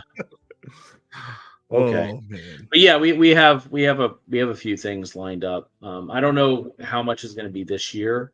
Happy Hell Night will be in Rocktober Blood. It just depends. We have some shot on video slashers that we have that will be coming out. Shot on video will still happen. It's just that it's kind of. I guess we had Dreamstalker last month, but we got pinned as a shot on video label, so we're trying to like be smarter about not releasing so much shot on video, even though it's like only like 20% of our catalog. But right. Oh well. Well, again, thanks, sir. Thanks for hanging out. Thanks for answering some questions. Yeah. Thanks for all the kind things and everybody sticking around and you doing this, and you're still talking about TerraVision, so I appreciate it. Always. All right. I'll see you guys. I'll leave the studio so you don't have to boot me out, Dad. All right. See ya. See ya. Well, sorry for adding a bunch of extra time to the night. Hopefully that was a fun little addition. Let's finish. We only got a few left of the announcements. Shout announced a couple site exclusives. The first, how is this an exclusive? The Getaway from 1994. This is the Alec Baldwin and Kim Basinger starring film with Michael Madsen and James Woods. And they added a new random number from the Shout Studios dartboard of the limited numbers. This one's limited to 2,010 units. That's so random. I am now. I officially cannot track how they're doing this because the jump from 1,500 units to 1,620, at least it was around 120. That's okay. I could see that going up. But now this is 390 higher. That's not like inventories don't work like that. I don't know. So this one is coming on Blu-ray. This is available to order now. Should be shipping damn near immediately. The big thing, this is the uncensored, unrated version in HD. It's got new interviews with C. Courtney Joyner and the composer Mark Isham, new audio commentary with Travis Woods, some archival behind-the-scenes featurettes, making of interviews, and that is coming now. The Getaway. Have you seen this one? I just don't. Yeah. we've been through this before, but like I just don't understand how you go to the work of doing these new special features with these new interviews and commentaries, and then you release it, limited to the store like this. I just don't get it. So these are the ones that I mentioned earlier when we were talking about Warner licensing things and then them just putting it out. I almost wonder if Warner is requiring them to put it out like this to literally ensure that it fails, like Eric was talking about in the comments earlier. It won't make any money, so it's not like Warner looks like they made a bad decision because Shout's not doing anything with it, basically. Well, against my better judgment, I did order this today. Well, as usual, it came with a second one to entice you to upgrade for free shipping. And I did. You can you can also order Death and the Maiden now from 1994 with Sigourney Weaver, Ben Kingsley. This one, the bonus features that they have listed is literally that it has audio. Oh, that's good. I saw this earlier and laughed so hard just realizing tonight I was going to be able to say that line. The bonus features is that this film has audio. The big deal is that this is a Polanski film. This is one that a lot of people thought would not be coming to HD in the States. And now it is. Of course, it is limited to 1,620 units because Shout. And it is a site exclusive, but you can get it now. Yeah, I remember this being a terrific film. So, yeah, I'm glad that it's at least coming out in some form. So, yeah, this is one I hope lasts because I want this one, but I don't want to pay $30 for it. That's why you got to get both so you can get the free shipping. Couple others announced later today. The Cleanse from 2016. This is coming out on May 21st from Sony themselves. This was a Johnny Galecki starring film with Oliver Platt and Angelica Houston. Did you watch this one? Where was I in 2016? Because how did I miss this? Right? I never heard of this. And Angelica Houston and Johnny Galecki in a genre film sounds very intriguing. And I like the cover is really cool. So, I mean, I'm kind of intrigued by it. But yeah, I was shocked when I thought it was brand new or something. So I was shocked when I saw that it said 2016 because I definitely don't remember this coming out. I saw the press release and I literally, just like you, I had to go run to IMDb to verify because I was like, there's no way this is 8 years old. I've never heard of this. But yeah, Sony Pictures just randomly releasing something 8 years later. Then Kino putting out The North Star and Armored Attack from 1943. So the way this works, the Blu-ray includes Armored Attack as well as the newly remastered and complete original theatrical cut of The North Star, which runs 30 minutes longer and preserves Milestone's initial vision of the film before these politically motivated changes were made that they discuss in the post here. And this acclaimed original cut was nominated for 6 Oscars in 1943, including Best Cinematography and Original Screenplay. This gets a new 4K restoration of both of the cuts. New audio commentary for The North Star by Adrian Martin. New audio commentary for Armored Attack by Steve Mitchell and Stephen J. Rubin. So at least they are committing to audio commentaries for all of these. Glad this is coming out and sounds like a release that I would probably be interested in. What do you think? Yeah, same. Yeah, I haven't seen them, but yeah, I was actually shocked when you just said that it was nominated for all of those Oscars. That just made me more intrigued. Yeah, and yeah, I totally understand, Pulp. There's somebody on the Discord that I was helping with get some Kino releases outside of the US. It's not easy to track those down. And finally, for new release announcements for this week, Warner Brothers in the UK, just like we mentioned earlier, getting a deluxe release of North by Northwest, the Hitchcock film from 1959, one that had 0 4K release prior. This is coming in the UK in a 4K Steelbook lavish, huge release. We don't have an exact release date, but it'll probably be smack dab in the middle of the summer. And it's coming with all kinds of stuff. We're talking about a Steelbook, a rigid slipcase with detachable lenticular artwork, a Matchbox capacity envelope. We've got double-sided vintage poster, double-sided vintage art card, double-sided vintage bookmark, 3 double-sided art cards, a 40-page booklet. They are working on potential more features of what they're going to put on the 4K disc, but this looks like a remarkable release for a huge, huge title. And the big thing, this is only coming out in the UK. I can almost guarantee you that this is not getting a release like this in the US. It'll likely come just as a regular 4K release here in the States. This is great, but I would say if you want this and you really, really want this Hitchcock title to be this lavish release for you, get it sooner than later. This feels to me a lot like the Exorcist release from last year. If you don't get it early, you're not going to get this. Then I guess I'm going to have to get it. Hitchcock. How do you feel about Hitchcock? Obviously, he's a master, but this is a big one. I love Hitchcock, and this is one of the greats. Yeah, I'm excited to see this on 4K. This is a pretty big deal. Man, again, that was a lot tonight. A lot of announcements. Thanks to Brad for hanging out. Sorry for taking up a little bit of extra time in the middle there. Oh no, I was glad to be able to finally meet him. Nice. One more thing that I had to share. I said we would come back after this. I will make this full screen to not make it awkward for just a minute for Dustin. Hey, I'm announcing a new show, by the way. I'm putting out a new podcast called Film Foundations with Chris Stashew over at the Culture Cast. We are releasing one of these every single Wednesday, and right now you can go onto YouTube or on the podcast provider of your choice and check out episode 0. These are all going to be video and audio podcast. You can watch these on a different YouTube channel called Film Foundations. I've got the link in Linktree. You can search it on YouTube. You can search it on your podcast provider. And we explain the show in this episode 0. Every single episode is going to have a very firm, we are very specific on what you're going to hear in every single episode.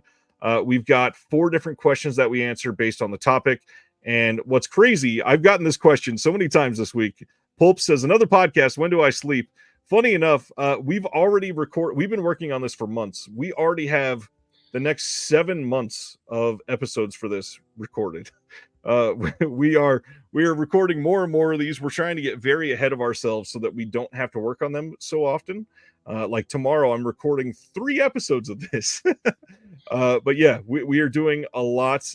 This show is going to be really fun, I think. If you listen to what the show is, it is very encouraging to people that have ever really loved the topic that we're talking about that day or never known anything about the topic. And both of those conceits will be something that you go into an episode and have a reason to argue with, or have a reason to support, or have a reason to say, no, you guys are idiots for thinking this about these. But there's also a lot of episodes where we know nothing about the topic, and we get an expert guest to explain to us some of the best reasons to get into the topic. So check it out. Every episode is going to cover either an actor, a director, a franchise, or a micro genre. And I think it's a pretty fun thing. And pretty soon, I'm going to have Mr. Dustin on the show. You're definitely going to have to be on there at some point now that we've broke you in on here. But either way, go subscribe, please. The first real episode is releasing on May 1st, and then it will be every Wednesday after that, possibly until the end of time. Eli, we just went over those Shoutside exclusives not even maybe 4.5 minutes ago. I'm glad that it's coming out, but it sucks that it's a side exclusive. That's too big of a movie to only get a side exclusive. Now, really quickly, we always go over what is releasing next week, just in case you forgot. Let me make this not full screen now. So next week, we get The Departed 4K releases. We've got Nostalgia 4K, the first Tarkovsky to hit 4K. That's coming from Kino. Rolling Thunder 4K from Shout Select. The Beekeeper. Cat and the Canary coming from Eureka in both the US and the UK. The Kingdom Trilogy, Lars von Trier's The Kingdom Trilogy coming from Mubi. I Am Cuba 4K from Criterion, Still Magnolias 4K, that Goodbye Uncle Tom 4K that Dustin held up earlier, Black Mask from Eureka, more Jean Roland 4Ks from Indicator, Tormented from Filmmasters, which is a great release. Then the Scarface Mob from Arrow, Drive-Away Dolls from the studio, a couple other random ones like Monolith coming out from Wilgo, Household Saints coming from Kino, graphic sexual horror coming from Synapse, Hansel and Gretel media book coming from Cape Light, the next Something Weird compilation from Kino called The Road to Ruin. That one's coming out next week. Hardware Wars coming out soon. I think that got delayed. I don't think that's coming out next week. I believe 8 Men Out coming out from the studio on a BDR. And that's it of the big releases. Other than the ones you picked up, any of these something that you're excited to be getting here soon, Dustin? Yeah, next week is going to kill me. There's a lot. Basically everything on those top 2 rows I want. Yeah, that's two very good rows. Yeah, I'm really excited about The Kingdom coming out. Yeah, that's a big deal. That is incredible. If anybody has never seen it, so I'm very happy that that's coming out. Yep, that's it's one that I am. In fact, that is one that I have coming, I believe, from the Target sale also. Oh. But that's next week, and we made it. Now it's already been 3 hours. This is a long show tonight. Thanks, Brad. Okay, let's hit our discussion hard. Do you need a break? You need to go to the bathroom? You need to? Oh no, I'm good. Plow through. All right, slashers. First, Dustin, why do you like slashers? What is it about slashers that made you want to talk about them? It's always been my favorite subgenre of horror, probably because my parents really weren't that strict with me growing up. So as far as what I watched, so they just always told me, as long as you know it's not real, it's fun. So I was like 5 years old renting Friday the 13th. And I think I don't know why those appealed to me. I guess maybe because they're in a sense very formulaic as far as like what you're getting as far as slashers are concerned. Like they're going to set up the victims, there's going to be a killer, and they're going to go after each one at a time. And I think I don't know, I think that appealed to me growing up, and it's always sort of stayed with me. And I always liked the aesthetic of, I don't know, if the killer wears a mask or something like that. And I just always enjoyed that. So it's always just stuck with me, and that's what I've always liked. I agree. I'm very happy with most slashers, even bad slashers. There's usually something super fun about them. I mean, it's like a comfort movie for me. I don't know why. That sounds weird to say. Yeah, you know what you're getting. So tonight, as we stated, the discussion is focused on 80s slashers specifically that never got a sequel. So let's dive right in, Dustin. What's your number 5 choice? Well, just to preface, these were the first 5 that came to my mind when I was thinking about them. Not necessarily like my top 5, but I do think that they're pretty up there. But I did notice it was not intentional at all, but I noticed that, with slashers, a lot of times you think of them being revolving around teenage characters, but 4 out of the 5 that I chose are actually adult characters, and the other one is college age. So there were none that were, younger characters. Not that in the 80s, even the high schoolers were played by 30-year-olds, but I'm starting to worry that I think we might have a few crossing over. Oh no. So, and also to preface, the first 2 that I'm doing are 2 that I saw when I was a kid and just loved them and watched them a lot. So nice. There's lots of nostalgia involved in the first 2. And then the other 3 I came to later on. and I was just sort of blown away by all of them. So the first one that I'm doing is 1983's Mortuary. Good pick. This one I probably watched, I don't even know how many times growing up.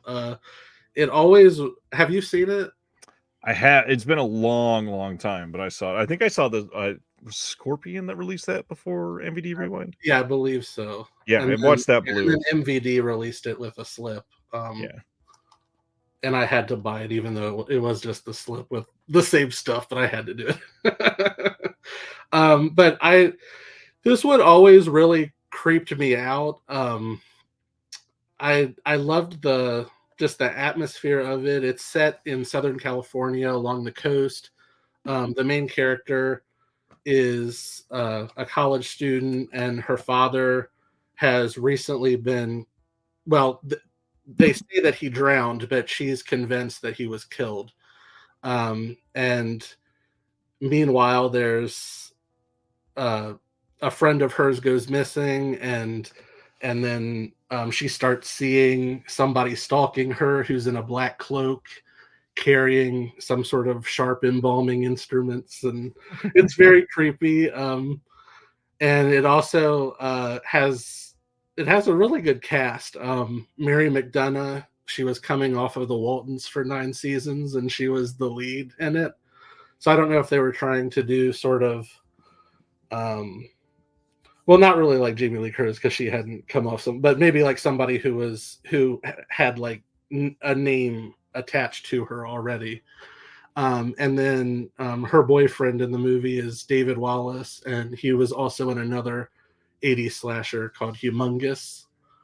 And then Linda Day George and Christopher George, they were married at the time, and this was his last film. He passed away right after this. And Linda Day George plays her mother, and then Bill Paxton, who is amazing. But it's I've always really liked this one.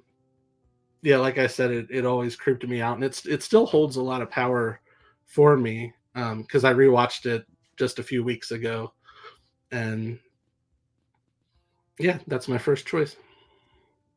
This is a good pick. One that doesn't get talked about enough, and really kind of fits in the style of mine, because a lot of mine are ones that, when you mention it, a lot of us that are into this boutique physical media world will go, "Oh yeah, that one, yeah, of course." And it's got that like nostalgic feeling, but just something about these. Most of the titles, I don't see people going to bat for. Like I said, one of mine is like a pretty obvious choice, but other than that, the other 4 I think are pretty good, semi deep cuts. Mortuary's definitely up there, that sort of deep cut. My first one is one with some of the most creative kills in the 80s, I think. And the biggest thing is it has probably the most creative setting for a slasher, which is one of the reasons why I love it. Not to mention the setting, but we also have people that I adore that are attached to it, like Mr. Sam Raimi and Bruce Campbell. I'm going to talk about Intruder.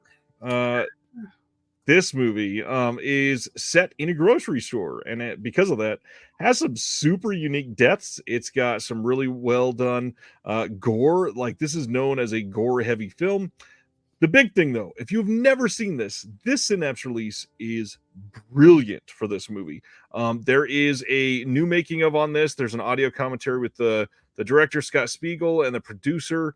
There is extended murder sequences from the original work print, which is crazy for a film like this to be able to get that on a release. There's outtakes from the now lost short film Night Crew. This, God, I don't even remember. Does this say what year this came out? This had to have been 2011 Blu-ray from Synapse. This is an old release, and it still holds up. This is a great release. I really hope someday, if we can find some reason to do like brand new special features, I would love this to get a giant, like really special edition 4K release. And not that it has to be 4K.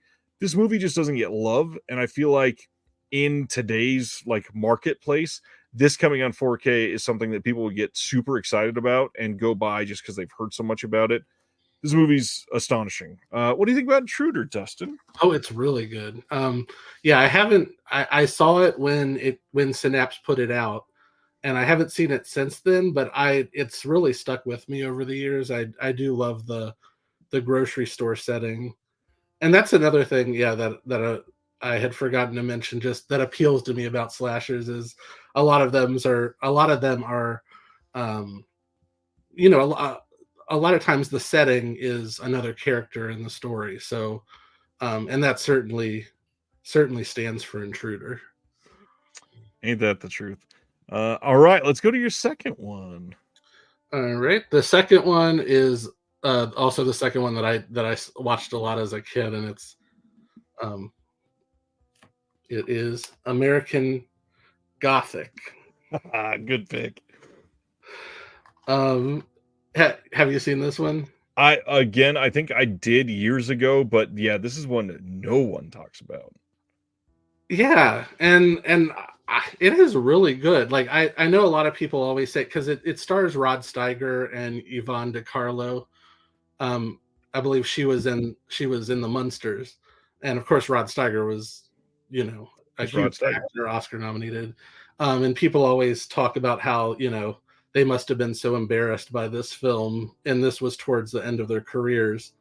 But they're both great in it, and I mean they really, they definitely do not phone it in. But yeah, this one is from 1988. And just it's about a group of adult friends who charter a plane in Seattle. They're going on vacation and they run into engine trouble on the plane, and they have to land, as you do, on a deserted island. And they discover that the only ones living there is this devoutly religious family, uh, led by Ma and Pa, and they have 3 children who are all middle-aged, but they still dress and act like they're little kids. And it's very strange, very weird, very disconcerting. They welcome them in, to give them shelter while one of the friends stays back to work on the plane, and they're immediately offend the family, and they clearly forget about thou shalt not kill with their religion because they start killing them all. But one of the interesting things that I also find with it is that the lead character in it, Cynthia, she has recently lost her newborn, or well, infant child in a drowning accident, and she's just been released from a mental institution, and she's trying to get over her grief at the same time that all of this is happening. And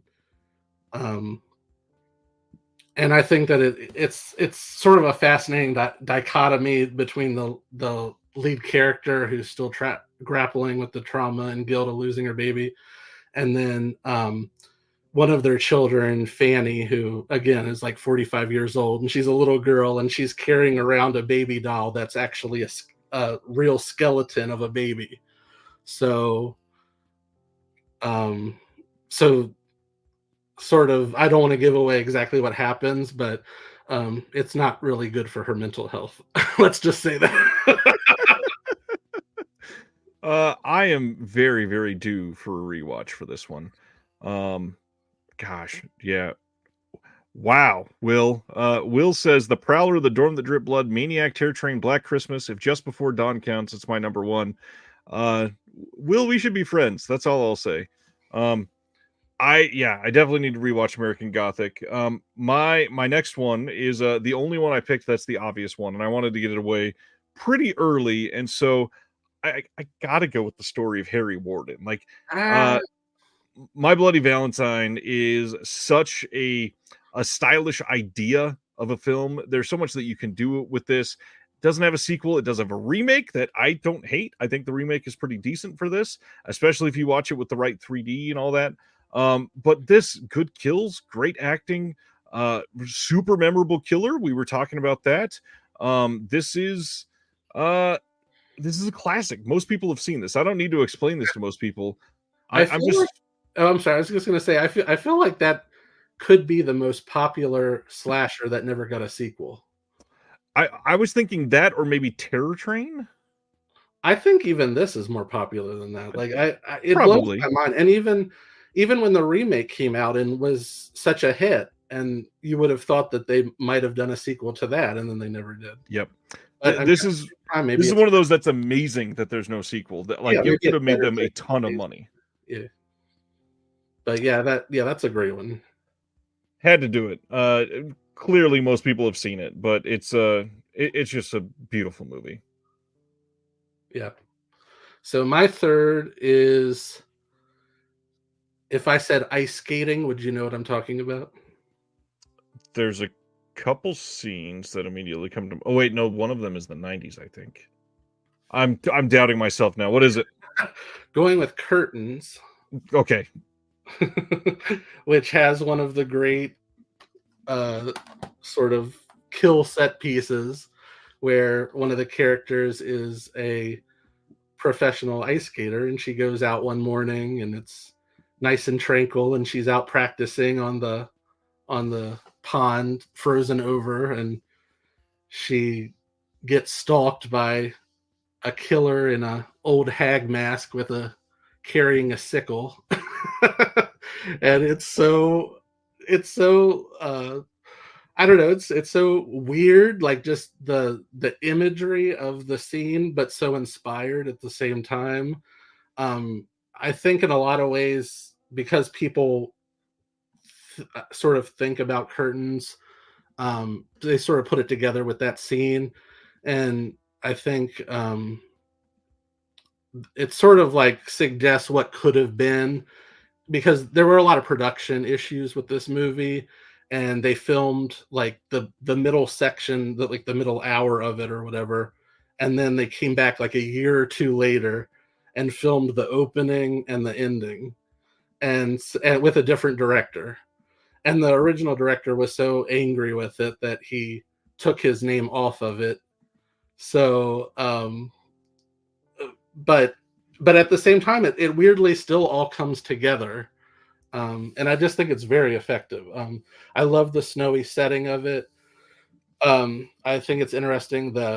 Basically the general premise is that they're sort of a sleazy director invites 6 aspiring actresses to his mansion for the weekend to all vie for the same role in an upcoming film that he's making.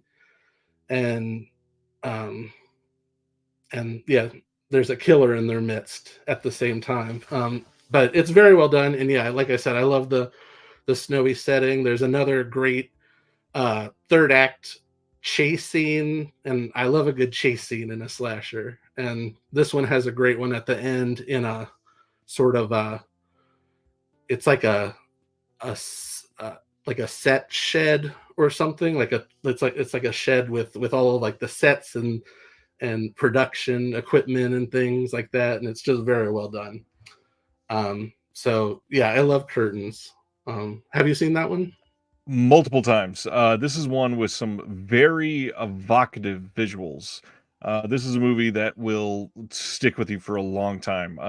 This is, funny enough, one of the 8 that I was choosing from, and it unfortunately just eked out to the bottom 3. I probably should have picked that over My Bloody Valentine, but Curtains is like I hesitate to say it, but like I think it's one of the most unique titles probably that we could pick for tonight. It's one of the more bizarre, and like how did this even get made in this type of film? Because this seems like a risky one for a studio to put some money behind, and I'm glad it's here. Glad it got a good release. Synapse really kind of killed it with this one. Yeah, it was notorious for, prior to the Blu-ray release, when it was only available on VHS and I guess probably maybe YouTube, but the quality of it was so bad that there would be full sections of it where you couldn't even tell what was happening on the screen.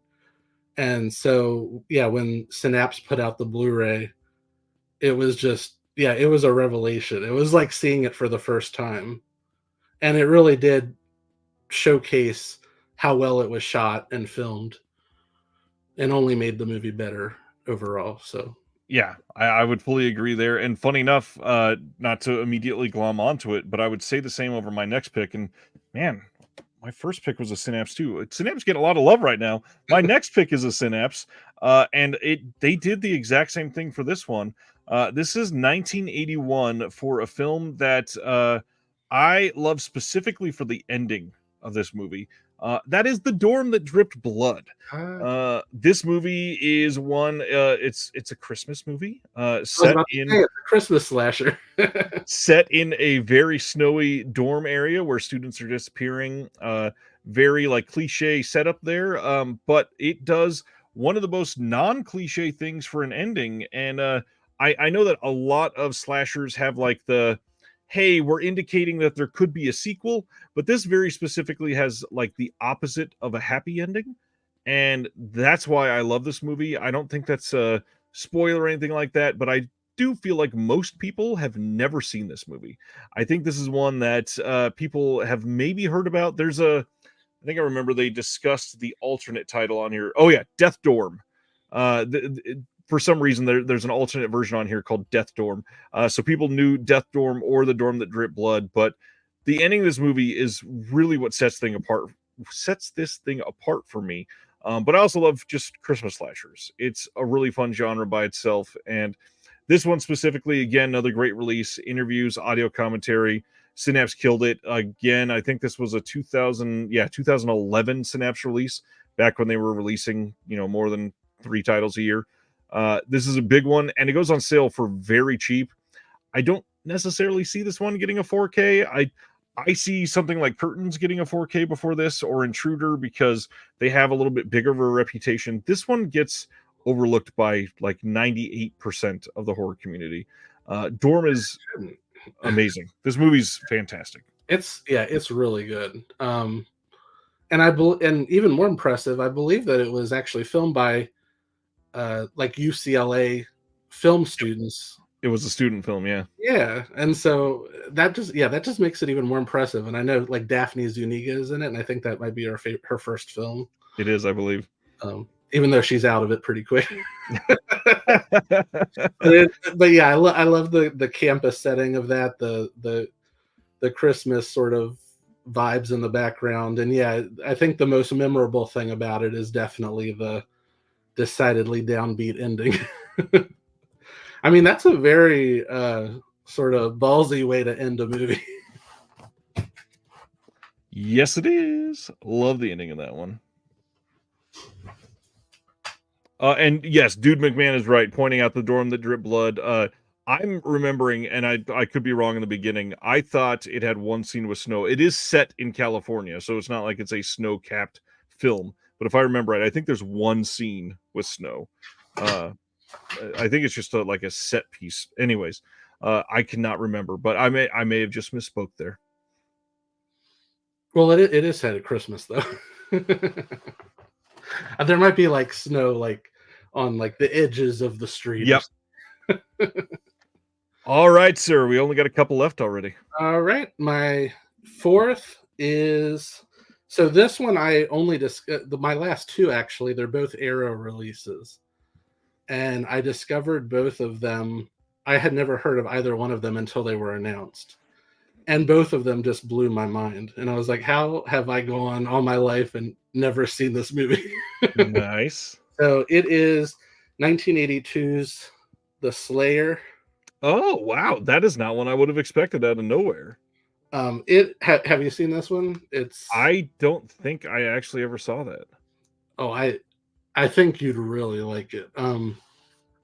Yeah, this one has a similar setup to American Gothic in that it's again, adult characters, a married couple, and her brother and sister-in-law, and they're all going on vacation, and they get a pilot flies them to an island in Georgia for vacation, and there's a house there that they're staying at. But wouldn't you know it, a hurricane is moving in at the same time. The main character is an artist, and she's sort of since childhood, she's been plagued by all of these nightmares of things that either have come true or just things that she wouldn't have known. And when they get there, they pass by a broken down theater that she had previously painted in one of her recent paintings, and there's no way for her to have even known of it. But yeah, as the hurricane moves in, someone is killing the four of them, and you don't see who it is. And I think that's what's unique about it, is it's also a mystery at the same time, because you don't know if she's hallucinating, if it's a part of her dreams, if she's if she's having some sort of like mental issues, or if somebody is actually on the island killing them, or if it could even be something otherworldly. And you don't see it. And the set pieces, there's one that's set in a sort of like a boating shed, is just amazingly done without actually showing you any of who's actually doing it. And the kills are really creative, very brutal, and you wouldn't expect it, like just how they're offed. And then it all leads up to an ending that you just sort of have to see for yourself. I'm gonna have to watch this one very soon, I think. Gosh, did Scream Factory put this out in the US? I couldn't tell if that was an Arrow UK or US. No, I think it was US. Oh wow. Yeah. But yeah, if you don't have this, definitely recommended. This is one of my favorite slashers that never got a sequel. Wow. That sounds fantastic and very right up my alley. And I also just love that it's actually mature characters who are just living their lives, and it's sort of like a slice of life at the same time, even though there's all of these horrific things that are happening to them. And it's just very smart, very, very creepy. And and then it takes a big swing at the end, and that's all I'll say. Nice. What's funny is you said both of yours are from Arrow Video, so that confirms we have 0 crossovers. Oh, awesome. This one, a lot of people are gonna probably say that this is a very popular pick, but I'm gonna push back against that and say there's a lot of people right now that are not buying this because this is a pretty old release. And I think people are waiting on a 4K that we have no idea if it's coming or not. In fact, it seems like we're not getting one. My pick is from Blue Underground, and people are going to think that I pulled all these together after Will's comment. But when I said we're very much friends, Will named literally most of my choices. The Prowler from 1981. This is an incredible movie about a soldier that is really kind of cast out and comes back for very soldierific revenge, we'll say.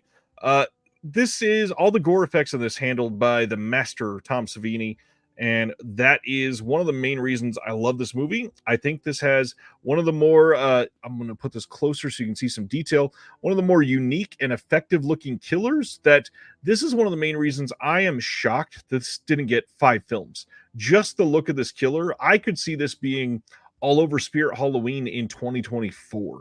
That's true. This movie is amazing, and if you've never seen it, has really great acting, a very good story. It's got like some actual from when it came out, the people that were making this, you can tell like they were affected by the Vietnam War, and a lot of the whole military aspect plays a big part of the story. I could see this being really big if people have never checked this out and going, God, yeah, like that's a relatable thing for all of us that grew up with family members in the military or went to the Iraq War or whatever. There's so much that you can find in this movie to relate to.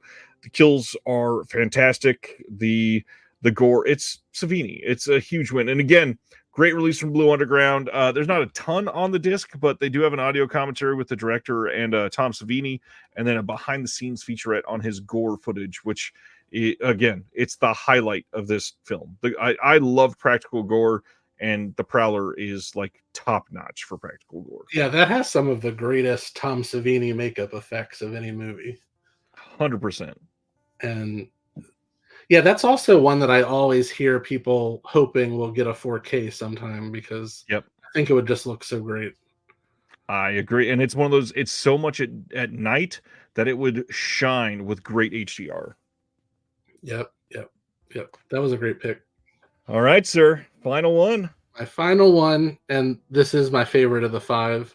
And like the Slayer, I had not heard of this until Arrow put it out, and I think it's nearly a masterpiece. That's how much I love this movie. And I don't put around that word that often. And this is 1981's what? Madhouse. Oh, wow. Have you seen that? I've not seen this one. Oh, This is a very early Arrow release. Let's see. That's like 2015 or 16, I think. 2017. Okay. It actually came out within just a few months of the Slayer, so they were like really on a roll that year. Yeah. But the Madhouse is, I gotta say the director's name because it's so great. Ovidio G. Asinitis. Gesundheit. He had previously made the Beyond the Door, the original. Yep. But this movie, okay, so it came out the same year as Happy Birthday to Me, and they're very similar in a way because they're both centered around the main character's birthday coming up. But this one's better, I would say. And I do like Happy Birthday to Me, but this one is, everything is great. Like from the very beginning, I was blown away. Like the first time I watched this, I knew from the opening credits that this was going to be my type of movie. It starts out with an opening credit sequence that's set to the creepiest version of Rockabye Baby that you'll ever hear. It sounds like as if Tiny Tim was asked to sing a nursery rhyme and he just wanted to scare the hell out of you, because that's exactly what it sounds like. I love Tiny Tim. But the general idea is the main character Julia, her 25th birthday is coming up, and I also love a good countdown in a horror movie, and this like counts down, so it's like 5 days until Julia's birthday. Nice. 4 days till her birthday. So she was born with a twin sister named Mary, and Mary was very twisted and sort of abused her sister Julia, and was eventually sent to a mental hospital where she's currently still at. And she's also suffering from a skin disease at the same time, but she's like very unhinged. And just a few days before their 25th birthday, she escapes. Naturally. But and then there's people around her are being found dead. I love that it really takes the time to really focus on the characters. The main character is just so well drawn from the script. She teaches at a school for the deaf, and the movie really could have just like washed by that, but like it actually takes the time to really show her teaching the kids. It's very empathetic towards the deaf community, towards the students. There's one student who passes away, and it actually, like, there's a scene where she's actually like helping them to work through their grief. And the fact that a movie like a slasher movie like this actually like takes time out to do something like that, I just think it's working on another level. And then the main character, she's played by Trish Everly, and this was her one and only role, and she is so spectacular in it that I just like to think that she just figured that there was nowhere for her to go but down, so she just like got out of the business after that. I'm too good. Yeah, like I can't get, because like if it's your very first role and like you're in almost every scene and like it's this good of a role, like yes, it's in a slasher movie, but like it's really well done. And I just feel like, yeah, I've tried searching for her just out of curiosity online to see what happened to her, and there's like nothing. Like I have absolutely no idea what happened. It's the only credit that she has on IMDb. But she's great. And like you could just imagine her becoming like a huge actor if she had continued on. And then yeah, it culminates on her birthday. It's so twisted. What happens? There's multiple surprises. There's and then it ends with this existential George Bernard Shaw quote, like before the end credits, and it actually earns it. Like it's not overwrought. Like it actually like makes sense. Like with the end, and it actually leaves you thinking about life, and it's like an like really deep thing. So I'm just like, I love this movie. You do well selling it. I think I have Madhouse, and I'm gonna need to pop it in soon. That's a killer pick. Have it? Oh, I think I have Madhouse, yeah, because this is one of those ones that's been out so long, it's been very cheap a few times. Yeah, I can't. Yeah, whenever you get around to it, I know you're a little busy, but whenever you do get around to it, I can't wait to hear what your thoughts are, because everybody that I've talked to who also discovered it when Arrow put it out, they felt the exact same way that I did. So, yeah. So when I was thinking of my top 5 that didn't get a sequel, and again, I had never even heard of it. So, but it's my favorite of the 5. Well, mine is also my favorite. When we decided on this topic, this is the only one that I put on a list and said, I know I will talk about this one. Let me fill it in with 4 others. And this is a movie that I'm not going to say the twist in case you've never seen it, but it is made or broken by the very specific twist in this film. But what's funny, when you watch it and you pay even like half attention, it's not a twist in any semblance of the word. It is quite obvious from about a third of the way in. This is what is happening. But I have to go with one of my favorites of all time, Jeff Lieberman's from 1981, which I think like 6 of our picks were from 1981. Probably. Just Before Dawn. This is, have you seen this one? Oh yes, it's great. Okay. Thank goodness. Just Before Dawn is a masterpiece, I think. This is also one that Synapse, I believe, has indicated they are going to do a 4K, I think, eventually. That's the current plans. This movie is great. It's a handful of friends that are going up to the middle of the woods to camp, and they come across a very sweaty and probably drunk George Kennedy, who does all of the stereotypical, like, don't go any farther, ye kids, it's dangerous type of warnings to all these kids. And of course they don't listen. They go up, and yeah, it is dangerous. They shouldn't have gone any further. There's not a lot of like really super thought out gore, but the way this is acted and the story that is behind this is fun. But the biggest thing, the twist, is like the exact type of film I love to watch. It is, for some reason, that style of we're going to use this very obvious conceit, which there's another Arrow release from the 80s that is a slasher that never got a sequel, that when you said that you were going to do 2 Arrow, I thought maybe it was going to be Blood Rage. So oh yeah, that's a good one too. This one is just, it's so 80s. It is so like really funny from a certain point of view. There's very like stereotypical skinny dipping shots. There's this bridge sequence that they make like extra tense and scary. It's just a fun damn movie. And if you've never seen Just Before Dawn, the Code Red release is out there. It was re-released by Kino, I think, at some point, or maybe not, but it's been out in a couple different releases, and it's good. But if Synapse puts out a 4K, this is going to get a lot of love, and I really hope you're there for it, because it's one of the greatest of all time. It's one that's so well made and fun. And Jeff Lieberman is great at what he does, but just trying to craft that story without giving it away is really difficult. And no, it's not fully successful, but it's mostly good and it's very, very fun. What do you think of Just Before Dawn?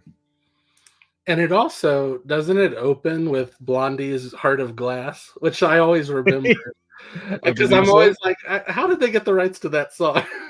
Yep. Well, it's Code Red doing it, so they could have just not got the rights, and then who cares on home video too. But no, that it's an excellent film. And I want to say this in the least sexual way possible, that it has one of the greatest fisting scenes in all of film. And that's all I'll say about that. Oh, Dustin, I'm so glad that you're here. Man, 10 solid picks, no crossovers. Really shows how amazing the 80s were for slashers. Like, it was the genre. I get that's what I was trying to go for there. The genre within genre film that was super popular at the time, and obviously super big on practical effects in all of them because the CGI was not there yet. Right. The casting is really great most of the time. Sibner says Just Before Dawn is out of print from everybody, so good to know. Don't overpay for it. It's got to come out again from somebody. Well, it's way too popular. Again, I believe Synapse announced it when they announced Street Trash was coming out on 4K. Oh, okay. Oh, awesome. So eventually, well, it's Synapse, so that could be like another 3 years. Yeah, lots of nature shots, lots of daylight scenes. Yeah, the Code Red release is very soft. It will look beautiful, I'm sure. Yeah. I'm looking at some of the other picks that other people had mentioned, and yeah, there's so many more that we could have chosen that I really liked. I mean, Night School, I really like Night School. Stage Fright, that's a big one. Oh yeah, Stage Fright. I love the owl killer. It's such a great mask. No mention of Pieces. I love Pieces. Oh yeah, when I was talking about Mortuary before, and I was talking about Linda Day George, I was gonna actually reference her famous Pieces quote about bastards.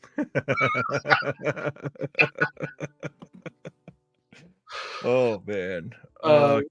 But yeah, so I think that there's so many. Yeah, I'm glad that we didn't repeat any, and yeah, that just goes to show how many there really are out there that are quality films that I think a lot of people sleep on. Stan says, "You love Pieces to Pieces." I do, of course. Jake says Maniac, which technically there's a quote Maniac 2 kind of. If you go by the alternate title for The Last Horror Show. But Maniac is great, obviously. The hard part, I don't know that I call Maniac a slasher film. It doesn't, like, when I watch it. What you mean? Yeah, because it's sort of like told from the slasher's point of view. It feels almost like a true crime film more than a slasher. Yeah. It's more of like I think of it more as like a serial killer film than a slasher. It's like Henry, Portrait of a Serial Killer. I would never call that a slasher. No, definitely not. And then Graduation Day. I like that one.